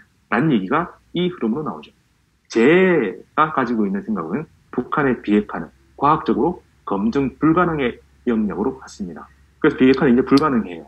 그러면 핵을 관리하는 쪽으로 바뀌어야 됩니다. 그런 얘기를 이제 남한 정부에서는 이제는 알기 시작하지 않았을까, 추정을 합니다. 여튼 그럼 이제 저는 좀 질문만 던지겠습니다. 오늘 답은 또 민감할 수도 있으니까 안 하는데, 비핵화를 왜 주장할까요? 비핵화 불가능합니다. 근데 비핵화를 해야 결속을 할 수 있습니다. 북한의 핵 보유를 싫어하는 나라들을 결속을 할 수가 있는 거죠. 진실을 알게 될 때, 언제요? 북한의 비핵화는 이제 검증 가능한 방법으로 달성 불가능하다를 다 알 때까지는 계속 얘기하면서 그 비핵화에 동의하는 사람들을 모아낼 거라고 저는 봅니다. 그럼 북한의 핵을 인정하기 전까지는 묶어서 새로운 판짜기를 해야 돼요. 북한이 핵을 가졌어! 라고 인정하기 전에 그걸 두려워하는 나라들을 묶어내야 된다고 저는 보는 거죠. 미국에서는 그런 생각하지 않을까라고 저는 본다는 겁니다. 자, 여기서는 남한에서의 민주정부가 생겼을 때 아마도 추정하건대 염려를 한 것 같습니다. 정부가 바뀌니까 컨트롤 잘 안 돼요. 그리고 북한하고 대화하고 이게 한 흐름으로 가면 북한을 적으로 설정하고 만들어야 될 이 군사 동맹 체계가 깨지는 거죠. 정부는 바뀌더라도 군사 체계는 바뀌지 말아야 되겠다라는 판단이 들었지 않았을까라는 겁니다. 그래서 정부의 변화를 신경 쓰지 않아도 되는 그런 군사 동맹 체계를 만들려고 하는 게 아닌가. 지금 되돌아보니까 그렇다는 겁니다. 그리고 정말 웃겨요. 핵을 인정하기 전까지 막 하는 거. 북은 핵을 가지고 있습니다. 핵 무력 국가입니다. 근데 그걸 인정한다고 말하는 순간 패러다임이 바뀌어요. 마치 누군가가 허용을 해야 되는 것처럼 보여요. 천지에 들어가는 관리인이 있고 그 관리인이 표를 줘야만 천지에 들어가는 것처럼 착각하게 만드는 거죠. 북은 그냥 핵 보유 국가입니다. 근데 그걸 누가 인정해요? 인정할 수 있는 나라는 없습니다. 안 가진 나라가 핵을 가지게 한다면 인정을 해줘서 가지게 해야 되지만 가진 나라를 누가 인정해요? 그래서 이건 말장난입니다. 핵 보유를 인정해야 돼 말아야 돼? 라는 건 말장난입니다. 자, 보세요. 한일 문재인 정부 이전에 이 군사 합의를 뭐를 가지고 했어요? 위안부 합의해주면서 그 뒤에 숨깁니다. 후광 효과를 노리는 거죠. 앞에 스포트라이트가 확 세게 들어오면 뒤에 음영이 지면서 그 뒤로 뭔가를 해도 모르게 됩니다. 추정입니다. 그래서 한일 군사 비밀 정보 고협정 지소미아를 하면서 위안부를 가지고 앞에 사람들 눈을 돌려버리고 뒤에서 이걸 만들었죠. 이거 계속 가고 있습니다. 한미는요, 사드 갖다 놓으면서 또 사람들 눈을 돌리면서 MB 체제를 만들죠. 이게 왜 중요하냐면 국가의 영역을 군사정보가 넘어가면 안 되는 겁니다. 자국 안에 군사정보가 있어야 되고 외국의 동맹들하고도 그때그때 프린트해서 사람이 가져가는 게 원래 정보 교류였다고 합니다. 근데 이 두 개가 되면서 한국이, 일본이 수집한 군사정보가 그냥 자동으로 미국으로 넘어가게 되었다고. 그래서 이 지금 어느 정도인지 모르지만 한국에서 수집된 군사정보는 자동으로, 옛날에는 그래도 칸막이 했습니다. 지금은 자동으로. 일본에서 수집된 정보가 한국과 일본, 그 다음에 미국. 그래서 한미일 군사 정보 체계가 이 당시에 갖춰집니다. 서둘러 문재인 대통령이 당선된 그 시점에 사드가 들어오고 막 난리가 났던 이유가 저는 여기에 있지 않을까라고 봅니다. 그럼 지금은 바이든 정부가 똑같은 짓을 하는 거죠. 뭐예요? 쿼드.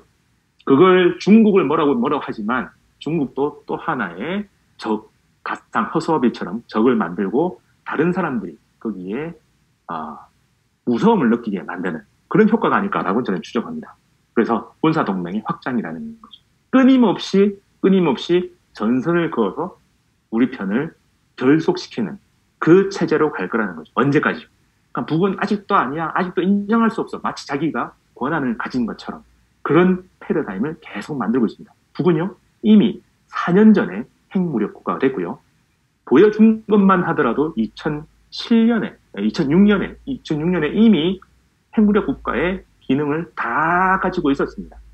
10몇 년 있다가 해주냐 마냐 이렇게 나가는 거죠. 전 여기에 무서움이 있습니다. 북은 자립경제를 얘기했지만 그래도 외부의 영향을 받고 있었습니다. 근데 그 영향을 외부에서 끊었어요. 산속에 올라간 그 사람한테 에너지 공급, 식량 공급을 끄면 산에서 내려오겠지라고 착각을 한 거죠. 근데 북은 천지 주변에다가 농사를 짓기 시작합니다. 자급자족 시스템을 만들었어요. 산에서 내려올 필요가 없어졌어요. 근데 그 제재를 강화시키고 있었던 거죠. 그래서 북이 협상을 하도록 유도한 것 같아요? 아니요. 북은 그래도 편하게 가보려고 했던 것 같아요. 김정은. 그래서 자기가 잘못했다고 반성합니다. 그래서 하노이, 노딜 이후에 북은 농경사회도 아닌 산업시대에서 이 첨단시대에서 자급자족 시스템을 만들자. 이게 그 유명한 정면 돌파전의 핵심입니다. 외국에 대해서 수입하는 걸 극도로 줄이겠다. 수입 지표를 옛날에는 줄이자라고 하다가 올해 8차 당대회 이후에 신문에서 등장하는 것은 수입 지표를 없애자라고 합니다.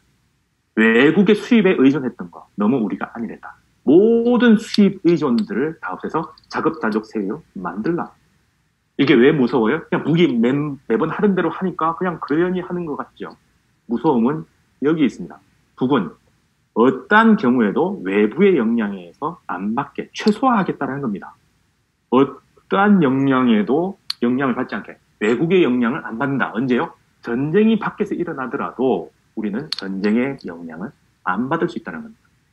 이렇게 해석할 수 있다는 거죠. 왜요? 영향 안 받으니까. 예전에는 20%지만 30%지만 그래도 외국에서 주변에서 전쟁이 터지면 북은 어렵게 됩니다. 그래서 못 살게 되니까 전쟁 웬만하면 안 하려고 했겠죠. 근데 이제는 싹 끊어냅니다. 외부 의존도를 리미트 제로, 거의 0%에 만들면 나라 밖에서 전쟁이 터지든 뭘 하든 자기들은 영향 안 받게 된다는 거죠. 이 얘기로 읽어낼 수 있다는 겁니다. 이거인지는 모르겠습니다만 지금 이 핵무력과 관련된 흐름을 보면 북은 외부에서 전쟁이 일어날 수도 있다는 걸 대비하고 있습니다. 그걸 어디서 찾냐면 여기 있습니다. 요번에 8차 당대에서 나온 얘기입니다. 우리 국가 방위력은 영토 밖에서 선제적으로 시합할 수 있는 수준에 도착했다. 이게 왜 무서운 얘기냐면요. 2년, 3년 전만 하더라도 우리 영토에 1mm라도 들어오면이라고 공격 가능성을 얘기를 했습니다. 뭐라고요? 영토에 들어오면 때리겠다. 근데 밖에 있으면 괜찮다. 한미 군사훈련도 우리 영해 가까이서 하지 말고 저 멀리 가서 하면 우리가 인정하겠다 했습니다. 근데 이제 바뀌었어요. 어디요? 영토 밖에서도 선제적으로 미리 때리지 않더라도 먼저 우리가 공격할 거야. 라고 프로토콜을 바꾼 거죠. 무섭지 않나요? 정말 무섭나요? 예. 그러면 우리가 북한의 이 상황을 보고 무서움을 느끼는 것은 전쟁이 터질 수도 있겠네. 이렇게 얘기하니까 누군가는 핵을 가졌는데 무슨 전쟁은 터지나라고 얘기하죠. 국지전입니다. 국가 대 국가로 전면전은 절대 불가능하지만 포인트로, 로컬로 파방 터질 수는 있다는 겁니다. 근데 뭐 우리나라에 전체 다른 사람들 영향 안 받지 않느냐? 무서운 얘기입니다. 그 국지적으로는 전쟁이 일어나면 젊은 사람들 죽어나갑니다. 우리 연평도에서도 사람들 죽었잖아요. 민간인도 죽었습니다. 해전을 하면서 이제 해군, 젊은 장병들이 죽어나갔습니다. 뭘 하더라도 터지면, 전쟁이 터지면 사람이 죽어요. 죽을 수 있는 상황이 벌어지고 있습니다. 막을 수 있는 방법은 딱 하나입니다. 뭐요? 관여를, 인게이지먼트를 강화시켜야 돼요. 미국은 인게이지먼트를 제로로 만들고 있습니다. 미국은 의도하지 않게 인게이지먼트를 제로로 만들게 조장을 하고 있어요. 유엔도 마찬가지고. 그러면요, 전쟁 가능성 훨씬 더 높아집니다. 왕래를 해야, 서로 사이좋게 대화를 해야 싸움이 풀어질 수도 있지, 대화를 안 하고 인게이지먼트가 제로가 되면 전쟁 나요. 그래서 저는 5년 내에 이대로 가면 큰일 났다 라는 생각을 합니다. 자, 결론입니다. 앞부분에서 제가 보여드린 그림입니다. 북은 이렇게 해서 이미 여 위에 올라가 있습니다. 누가 인정해주고 말고 할 게 없죠. 그전에는 안 보였던 이 산속, 구름 속에 있는 이 모습들이 우리는 이제는 다 알고 있습니다. 누가 인정해주고 말고 할 게 없어요. 근데 우리는 착각하는 게 실험실 상황이나 뭐 테스트할 때나 뭐 이런 단계별로 갔을 때 이 여태 안전한 모습, 이때 모습으로 우리는 계속 착각하고 있어요. 그래서 2008년에 딜레이 하는 거야. 2017년에 딜레이해서 놀디를 하는 거야. 시간 보내는 거에 대해서 그냥 미국이 또 다른 짓 한다라고 하는데 엑스칼레이터가 계속되고 있습니다. 어디로요? 충돌로. 그래서 지금 만약에 바이든 정부가 또다시 전략적 인내든 시간 보내기로 한다 하면은 그거는 조만간에 전쟁이 터집니다. 언제요? 5년 내에. 주기도 그래요. 2008년, 그 다음에 2017년, 그 다음에 94년 한 10년 지나서 2005년부터 해서 핵 분쟁이 일어나다가 다시 합의가 됐죠. 또 한 10년 지나서 분쟁이 확 일어나다가 있습니다. 그럼 또 한 10년쯤 지나면 2024년, 뭐 25년 이쯤 되겠죠. 25년이 지금 북한이 설정해놓은 5개년 전략의 보완, 5개년 계획, 그 단계에 있습니다. 바이든 정부가 끝나갈 때쯤에 해당할 수 있죠. 네. 그래서 향후 5년 굉장히 위험하다라는 게 제 분석입니다. 이제 끝났습니다.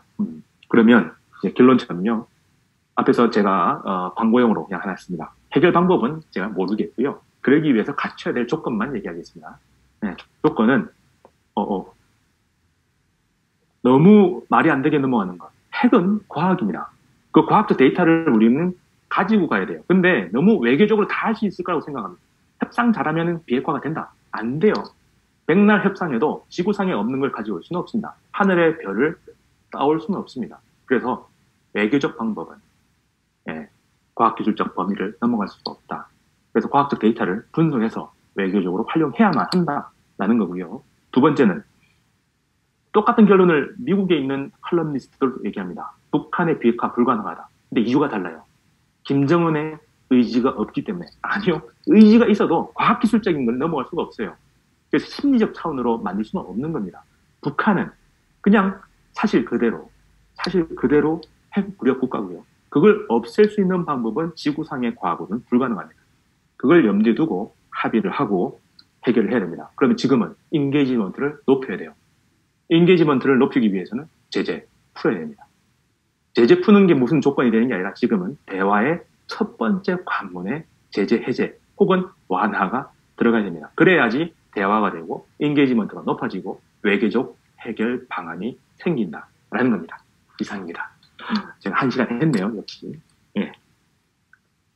오늘 강의는 여기서 끝입니다. 다음은 우리가 텔레그램으로 요거 채팅방에 누가 좀 올려주시면 좋겠습니다. 예. 그래서 상시적으로는 문자로 하다가요. 뜻이 맞는 사람들이 모이면 줌으로 모이고 아니면 코로나 끝나면 현실에도 모이고 뭐 그렇게 나가면 좋겠습니다. 이상입니다. 네, 감사합니다, 박사님. PPT 조금 내려주시고 저희가 이제 갤러리 뷰로 한번 다 같이 얼굴을 보면서 자유롭게 질문과 또 토론의 시간을 가지도록 하겠습니다. 강호재 박사님께서 자유롭게 또 이렇게 말씀해 주실 텐데요. 박사님께 지금까지 쭉 들은 강연을 보시고 질문이 있으신 분들은 질문 부탁드리겠습니다. 지금까지는 네, 지금 뭐 공부하다 보니까 질문할 거는 네. 아직은 안 생겼을 것 같습니다. 네네. 제가 오늘 말씀드린 거는 2008년에 미국과 북한 혹은 육자회담을 통해서 많은 국가들이 동의하는 비핵화 방안을 만들었습니다. 그리고 3단계 중에 2단계까지 완성했어요. 영변 핵시설들을 포기하는 쪽으로 갔었습니다. 근데 안타깝게 끝났죠. 그럼 그 이후로 10년 동안 북한의 핵능력을 발전했고요. 그걸 우리는 고려해서 새로운 단계, 똑같이 평지가 아닙니다. 이제는 저 다른 버전에서 합의를 해야 된다라는 게 제 얘기입니다. 그래서 혹시 질문 있으시면 자유롭게 손을 들어주시면 여기 보이게 되면 좋을 것 같고요. 네. 어이구, 130분이나. 네. 한정로 선생님 질문하십니다. 예. 뮤트 끄시고 네. 말씀해 주시면 한정로 선생님, 예.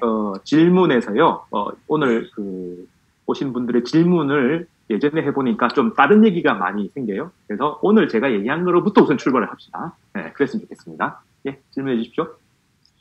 예, 이야기를 들으니까 이해하고 이해되고 그리고 북이 이제 핵 소유자로서 이걸 우리가 세계에서 인정을 해주기를 다 원하고 하는데 또 그렇게 해야 될 것 같습니다. 그런데도 불구하고 지금까지 북이 세계에서 외톨이 돼서 하나의 이러한 국가로 벌써 발전이 됐는데 세계에서 민족들이 같이 살게 되면은 수교가 있어야 되고 왔다 갔다 외교 거리 이런 거 없이는 코로나도 우리가 지금 전염 이런 병으로 외톨이 돼서 사는 거 보니까 이것도 지속적으로 살기가 힘들어요. 그래서 그래도 핵 국가로서 어떠한 식으로 세계 나라에서도 앞으로 세계 평화를 위해서 첫째 문제는 인정한다는 게 세계적으로 인정한다는 게 굉장히 어려운 길 같아요.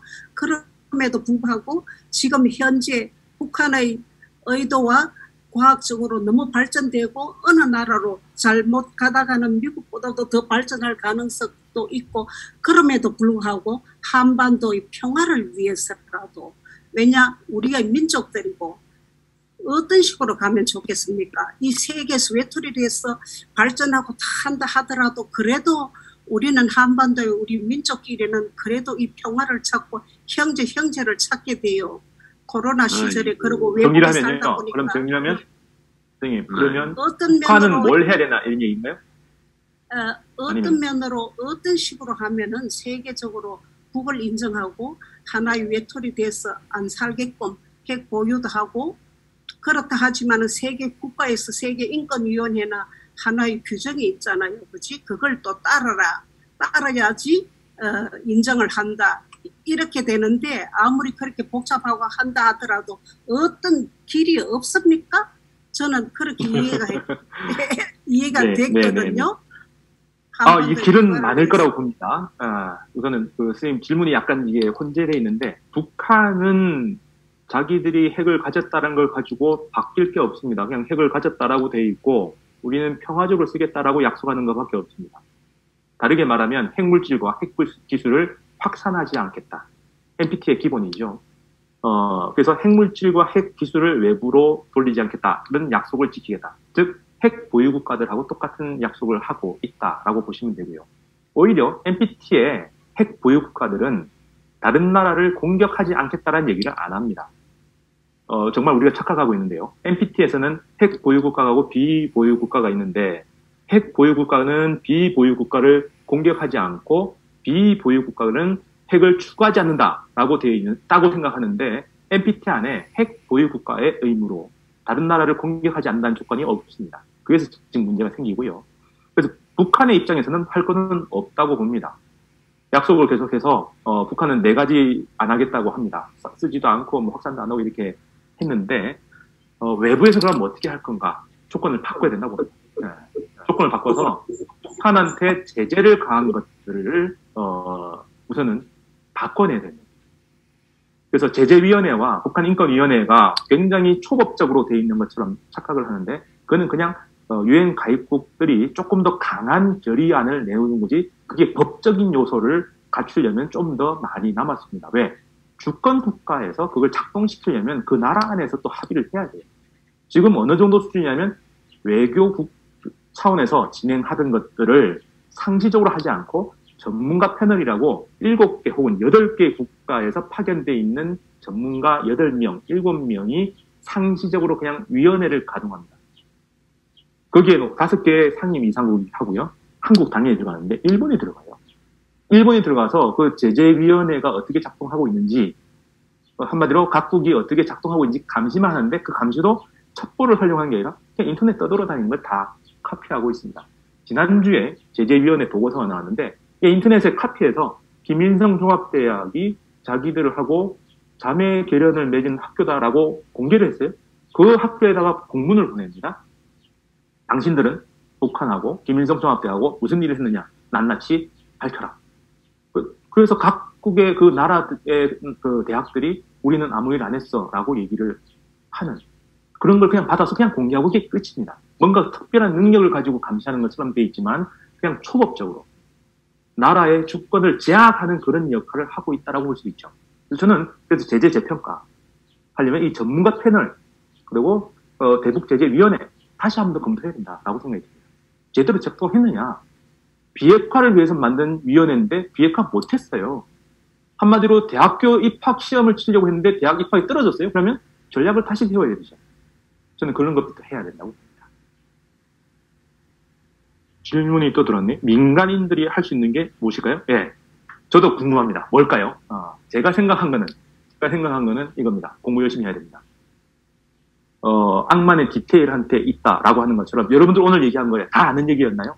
아마도 아닐 겁니다. 근데 이 얘기들은 공개되어 있는 정보들입니다. 인터넷 떠돌아다니고 마음을 먹으면 찾을 수 있는 얘기들입니다. 근데 시간이 없고 능력이 안 되고 관심이 없어서 안 할 뿐입니다. 근데 제가 했어요. 오늘 공개해드렸습니다. 그럴듯해 보이죠? 아니면 이상한 게 있으면 질문하시고요. 그럼 토론을 합니다. 그럼 이 정보가 퍼져나가는 2008년 이후 미국이 했던 취지가 행동이 제가 얘기한 것처럼 가리자. 진실을 가리자. 라는 전략이었다면 진실을 알려내는 것. 북한의 비핵화는 이제 불가능하다. 의지의 문제도 아닌 과학술의 문제로 불가능의 영역에 갔다.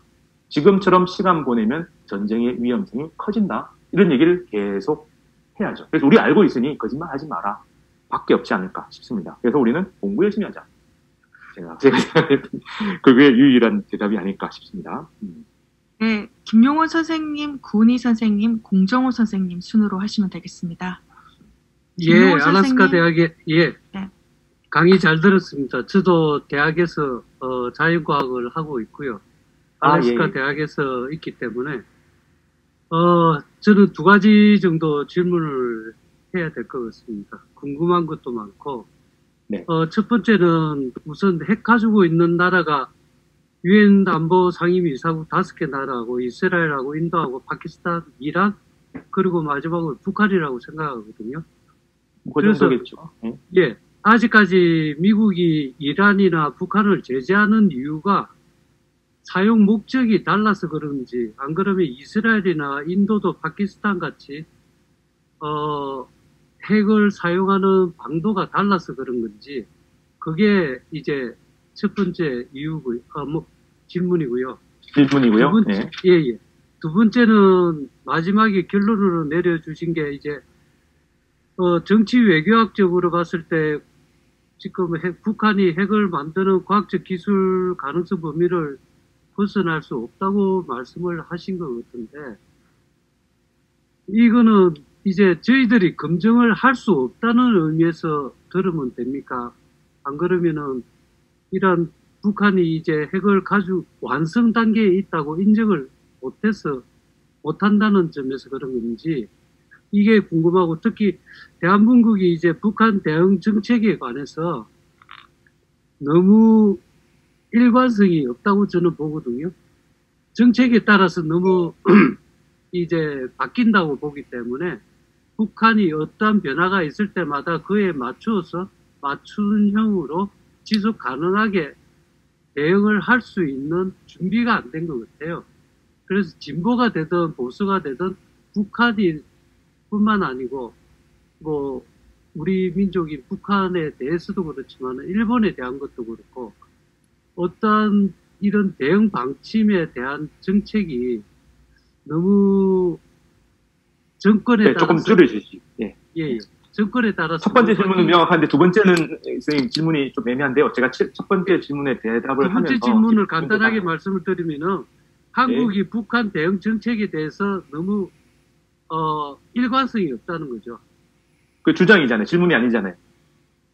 선생님 주장이신데 저한테 질문을 그래서 뭐라고 던지신 거예요? 과학 기술적 그 가능성 범위를 벗어날 수 없다는 게 어떠한 뜻인지. 마지막 예. 첫 번째 결론에서 대한 예, 첫 번째부터 하면요. 그 북한의 핵무력을 인정하자 말자는 아까 제가 얘기한 대로 그냥 말장난입니다. 핵을 가지고 있는 나라를 인정하고 말고를 밖에서 나라 대 나라에서 인정해주고 말고는 관여할 바가 아닌 거죠. 제가 강호제입니다. 근데 제가 강호제인 거를 누군가 인정해줘야 됩니까? 아니죠. 저는 그냥 제 스스로 강호제인 겁니다. 북은 이미 핵무력 국가가 됐어요. 그걸 인정해주고 말고 해서 뭔가 다른 게 차이가 나는 게 아니라는 거죠. 왜? 우선 북은 핵을 보유하는 그 체제나 협정에 이미 벗어나 있습니다. NPT에 탈퇴했잖아요. 그래서 핵을 가졌고요. 그 가진 걸 누가 인정하고 말고 할 건 없고요. 그걸 왜 인정 안 하냐? 그건 저도 잘 모르겠습니다. 근데 대부분 국제 정치학자 분들이 얘기하는 거는 미국하고 친한 나라와 안 친한 나라, 친소 관계로 나누는 것 같습니다. 사용 목적? 전 세계에서 핵을 가진 나라들이 다른 나라를 침공하지 않겠다 약속하지를 않아요. 그래서 핵을 쓰려는 나라와 안 쓰려는 나라 그렇게 구분도 안 됩니다. 그냥 핵을 가진 나라와 안 가진 나라고 가진 나라하고 친한 애들은 용서해주고 안 친한 애들은 용서 안 해주고 이 정도 수준 말고는 지금 과학적으로 분석되는 게 하나도 없습니다. 그냥 어쨌든 신진 핵 보유 국가는 인정 안 하고 있을 뿐입니다. 네, 그 정도고요. 과학적으로 벗어날 수 없다는 건 비핵화를 목표로 하면 안 된다는 겁니다. 왜요? 과학적으로 불가능하니까. 그럼 어떤 과학이요? 비핵화를 검증을 못해요. 자, 북이 그러면 나는 이만큼 가졌어라고 내놨을 때 와서 봐, 실물을 보여줄게. 인정할 수 있어요? 가서 본다고 하더라도 숨겨놓은 게 있을 거라고 추정하죠. 저 뒤에 뭔가 있지 않아? 저 땅속에 뭔가 있지 않아? 의심하면 뭐합니까? 검사를 못하는데. 여러분들 하드디스크에 파일을 지울 때 옛날에 MB 정부 때 있었던 거 아시죠? 디가우징이라고. 마그네틱 자석으로 지워버리면 하드디스크에 없어지죠. 아니면 한 자리에 여러 번 반복해서 써버리면 데이터가 사라집니다. 북한의 핵시설 여러 개가 있었거든요. 그게 여러 번에 누적을 해가지고 여러 번 써버렸습니다. 검증 가능할까요? 불가능합니다. 그래서 핵 합의, 비핵화 합의의 기본이 되려면 북한의 핵을 어디까지 우리가 검증할 수 있느냐를 알고 해야 된다는 겁니다. 그래서 북한의 비핵화를 목표로 내거는 그 말들 속에서는 비핵화 불가능하다라는 겁니다. 이걸 북을 어디까지 핵을 가지고 있는지 인정하고 출발해야지 불가능할 거 해야 되는 목표를 내세우면 안 된다라는 의미여서 제가 얘기했고요. 이렇게 얘기하면 지금 정부가 굉장히 억울해할 수도 있지만 지금 정부의 비핵화를 전면에 내세우는 정책은 MB3000 이명박 정권에서 내세웠던 MB3000 정책과 아주 유사합니다. 그때도 비핵화만 하면 모든 걸 다 해주겠다. 3,000불 이상 국민소득 수준을 높여주겠다가 MB의 비핵화 3000입니다.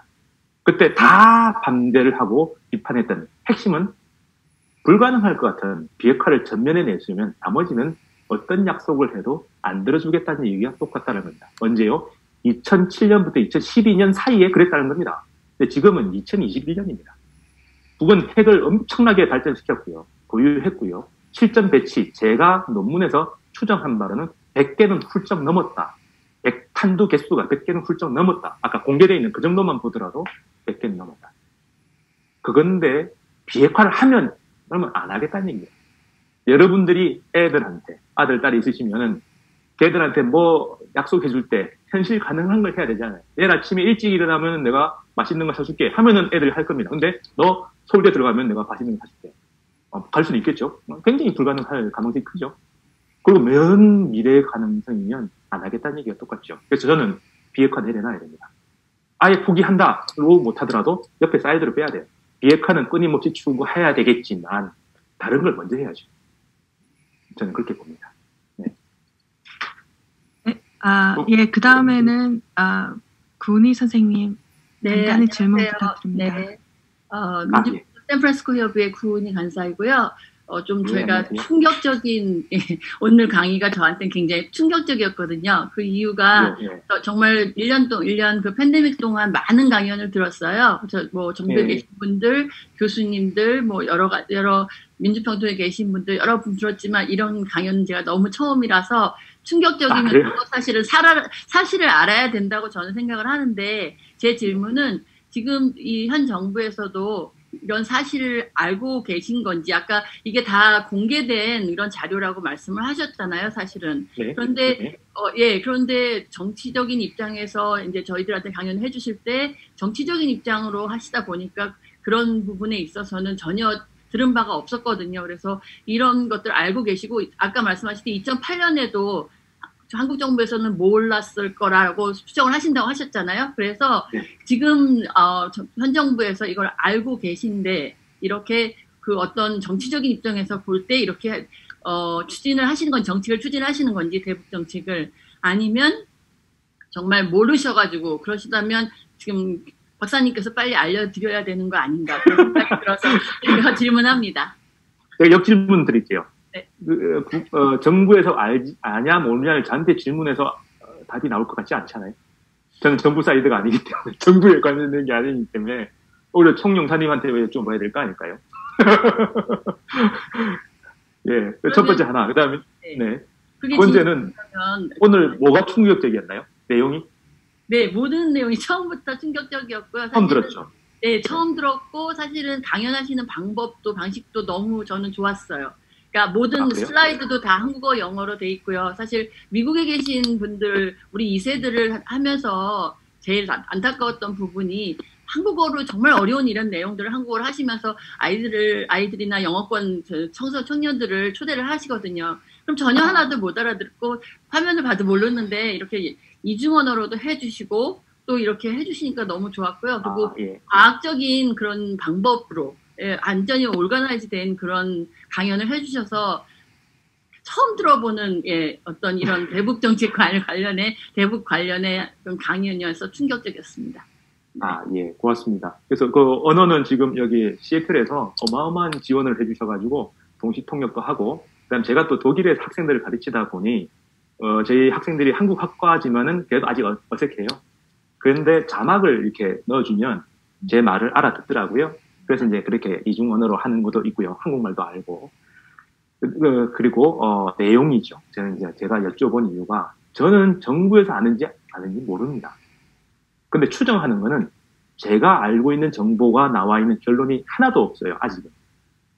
자, 그러면 둘 중에 하나입니다. 아예 모르거나 알고 있는 것만 숨기고 있거나 둘 중에 하나겠죠. 근데 알고 있는 걸 숨겨놓으면 뭐가 중요한가요? 자기들끼리만 아는 거잖아요. 그러면 그걸 뒤져보는 사람은 거의 없을 겁니다. 그러면 정책 결정권자들이 얘기하는 걸 우리가 추정해봐야 되는데 아는 흔적이 별로 안 보인다는 거죠. 근데 제가 얘기하는 게 특별한 얘기를, 제가 모르는 특별한 어떤 정보를 누구한테 들었어 이렇게 얘기한 게 아니잖아요. 합리적 추론입니다. 여러분들이 몰랐을 거라고 하는 건 딱 하나입니다. 핵 보고서 안에 1차 핵시험에서 2kg를 썼다. 그 다음에 2008년에 북이 가지고 있는 플루토늄 양이 39kg다. 이게 없을 뿐인데 2008년 그 당시에 나와 있는 신문을 뒤져보면 둘 숫자가 다 나옵니다. 그래서 여러분들이 진실을 얘기하고 있는 보고서인지 아닌지를 검증하는 방법은 딱 여기 있습니다. 북이 핵시험을 할 때 1차 핵시험에서 2kg를 썼다라고 써놓는 그 보고서는 읽을만 합니다. 그리고 제가 오늘 얘기한 것처럼 제가 판단하는 근거를 여러분들한테 다 드렸잖아요. 저는 이러한 이유로 이 데이터를 보니 이 결론입니다. 결론도 저는 제가 추정한 겁니다. 팩트입니다. 이렇게 갈랐어요. 그게 여러분들한테 드리는 거고요. 그게 지금 미국에서 하고 있는 일입니다. 자기들이 아는 걸 공개를 안 해요. 그리고 정부에서 아는 걸 공개를 안 해요. 그러면 정부 마음대로 하는 거죠. 네, 저는 그 정도 봅니다. 그래서 저는 아까 얘기했지, 민간인들이 할 게 뭐냐. 저도 민간인이잖아요. 그냥 전공자일 뿐이니까 막 떠들어야 돼요. 나는 진실을 모르겠습니다. 근데 당신들이 이 데이터를 어떻게 해석했는지를, 이 데이터에 해석하는 그 방법을 얘기해달라. 합리적 영역으로 끄집어내자는 거죠. 북한은 지금 끊임없이 합리적 영역으로 자기들의 국가를 운영하겠다고 하고 있는 모습 보이죠. 회의도 이제 공식적으로 쫙 하고 있고요. 모든 얘기들을 날 것 그대로, 비판을 그대로 공개를 하고 있습니다. 그걸 외부에서는 정상국가화되고 있다. 원래 정상국가였는데 우리하고 다른 형태일 뿐이지 원래 정상국가였는데 우리가 보기에 비정상이었다가 정상이 되고 있다고 해석을 하죠. 그럼 우리 북한 연구도 정상화돼야죠. 북한이라고 맨날 첩보만 하고 탈북자 얘기만 가지고 받아쓰기 할 게 아니라 공개되어 있는 걸 갖다가 합리적으로 분석하는 것. 그 합리에는 과학기술이 들어가야 됩니다. 어려운 실험을 하는 게 아니라 학부 수준이에요. 제가 강의하고 오늘 얘기하는 거는 고등학교 교과서에도 나오고요. 대학교 1학년 책에 나오는 얘기들입니다. 그것도 반영을 안 하고 있어요. 문제 있잖아요. 그죠? 네. 그래서 저는 우선 다 드렸어요. 여러분들한테. 네. 감사합니다. 네, 고맙습니다. 질문이 계속 이어지고 있습니다만은 네. 시간 관계상 오늘 Q&A와 자유토론은 여기까지 하고 텔레그램 방으로 네, 들어오셔서 제가 너무 오래 해서 그런데 조금 더 해도 되지 않나요? 지금 할까요? 저희가 지금 정해진 시간이 있어서 가실 분들은 가시고. 네, 그러면 가시고. 일단 행사를 마지막으로 마무리 짓고 혹은 하고 예, 조금 더 남으실 분들은 남으셔서 예. 네, 그렇게 하도록 질문이 하겠습니다. 제가 너무 오래 해가지고 죄송해요. 네. 네, 오늘 Q&A 와 자유토론 여기까지 하고 제가 올려드린 텔레그램 방에서 더 많은 자유롭게 토론과 또 질의응답하실 수 있습니다. 네, 세 개의 시간이 이렇게 각각 다르고 또 유럽 시간이 밤늦은 시간인데요. 동시간에 접속해 또 함께 서로를 알아가고 또 배우는 시간이라 더 뜻이 깊습니다. 한반도의 평화를 위해 함께 애쓰시고 또 노력해 나가시는 모든 분들께 감사 인사드리며 이것으로 1강을 마치고 2강인 5월 8일 날 뵙겠습니다. 안녕히 계십시오. 많이 데리고 오십시오. 양손에 한 분씩. 네, 오늘 고맙습니다. 네, 고맙습니다.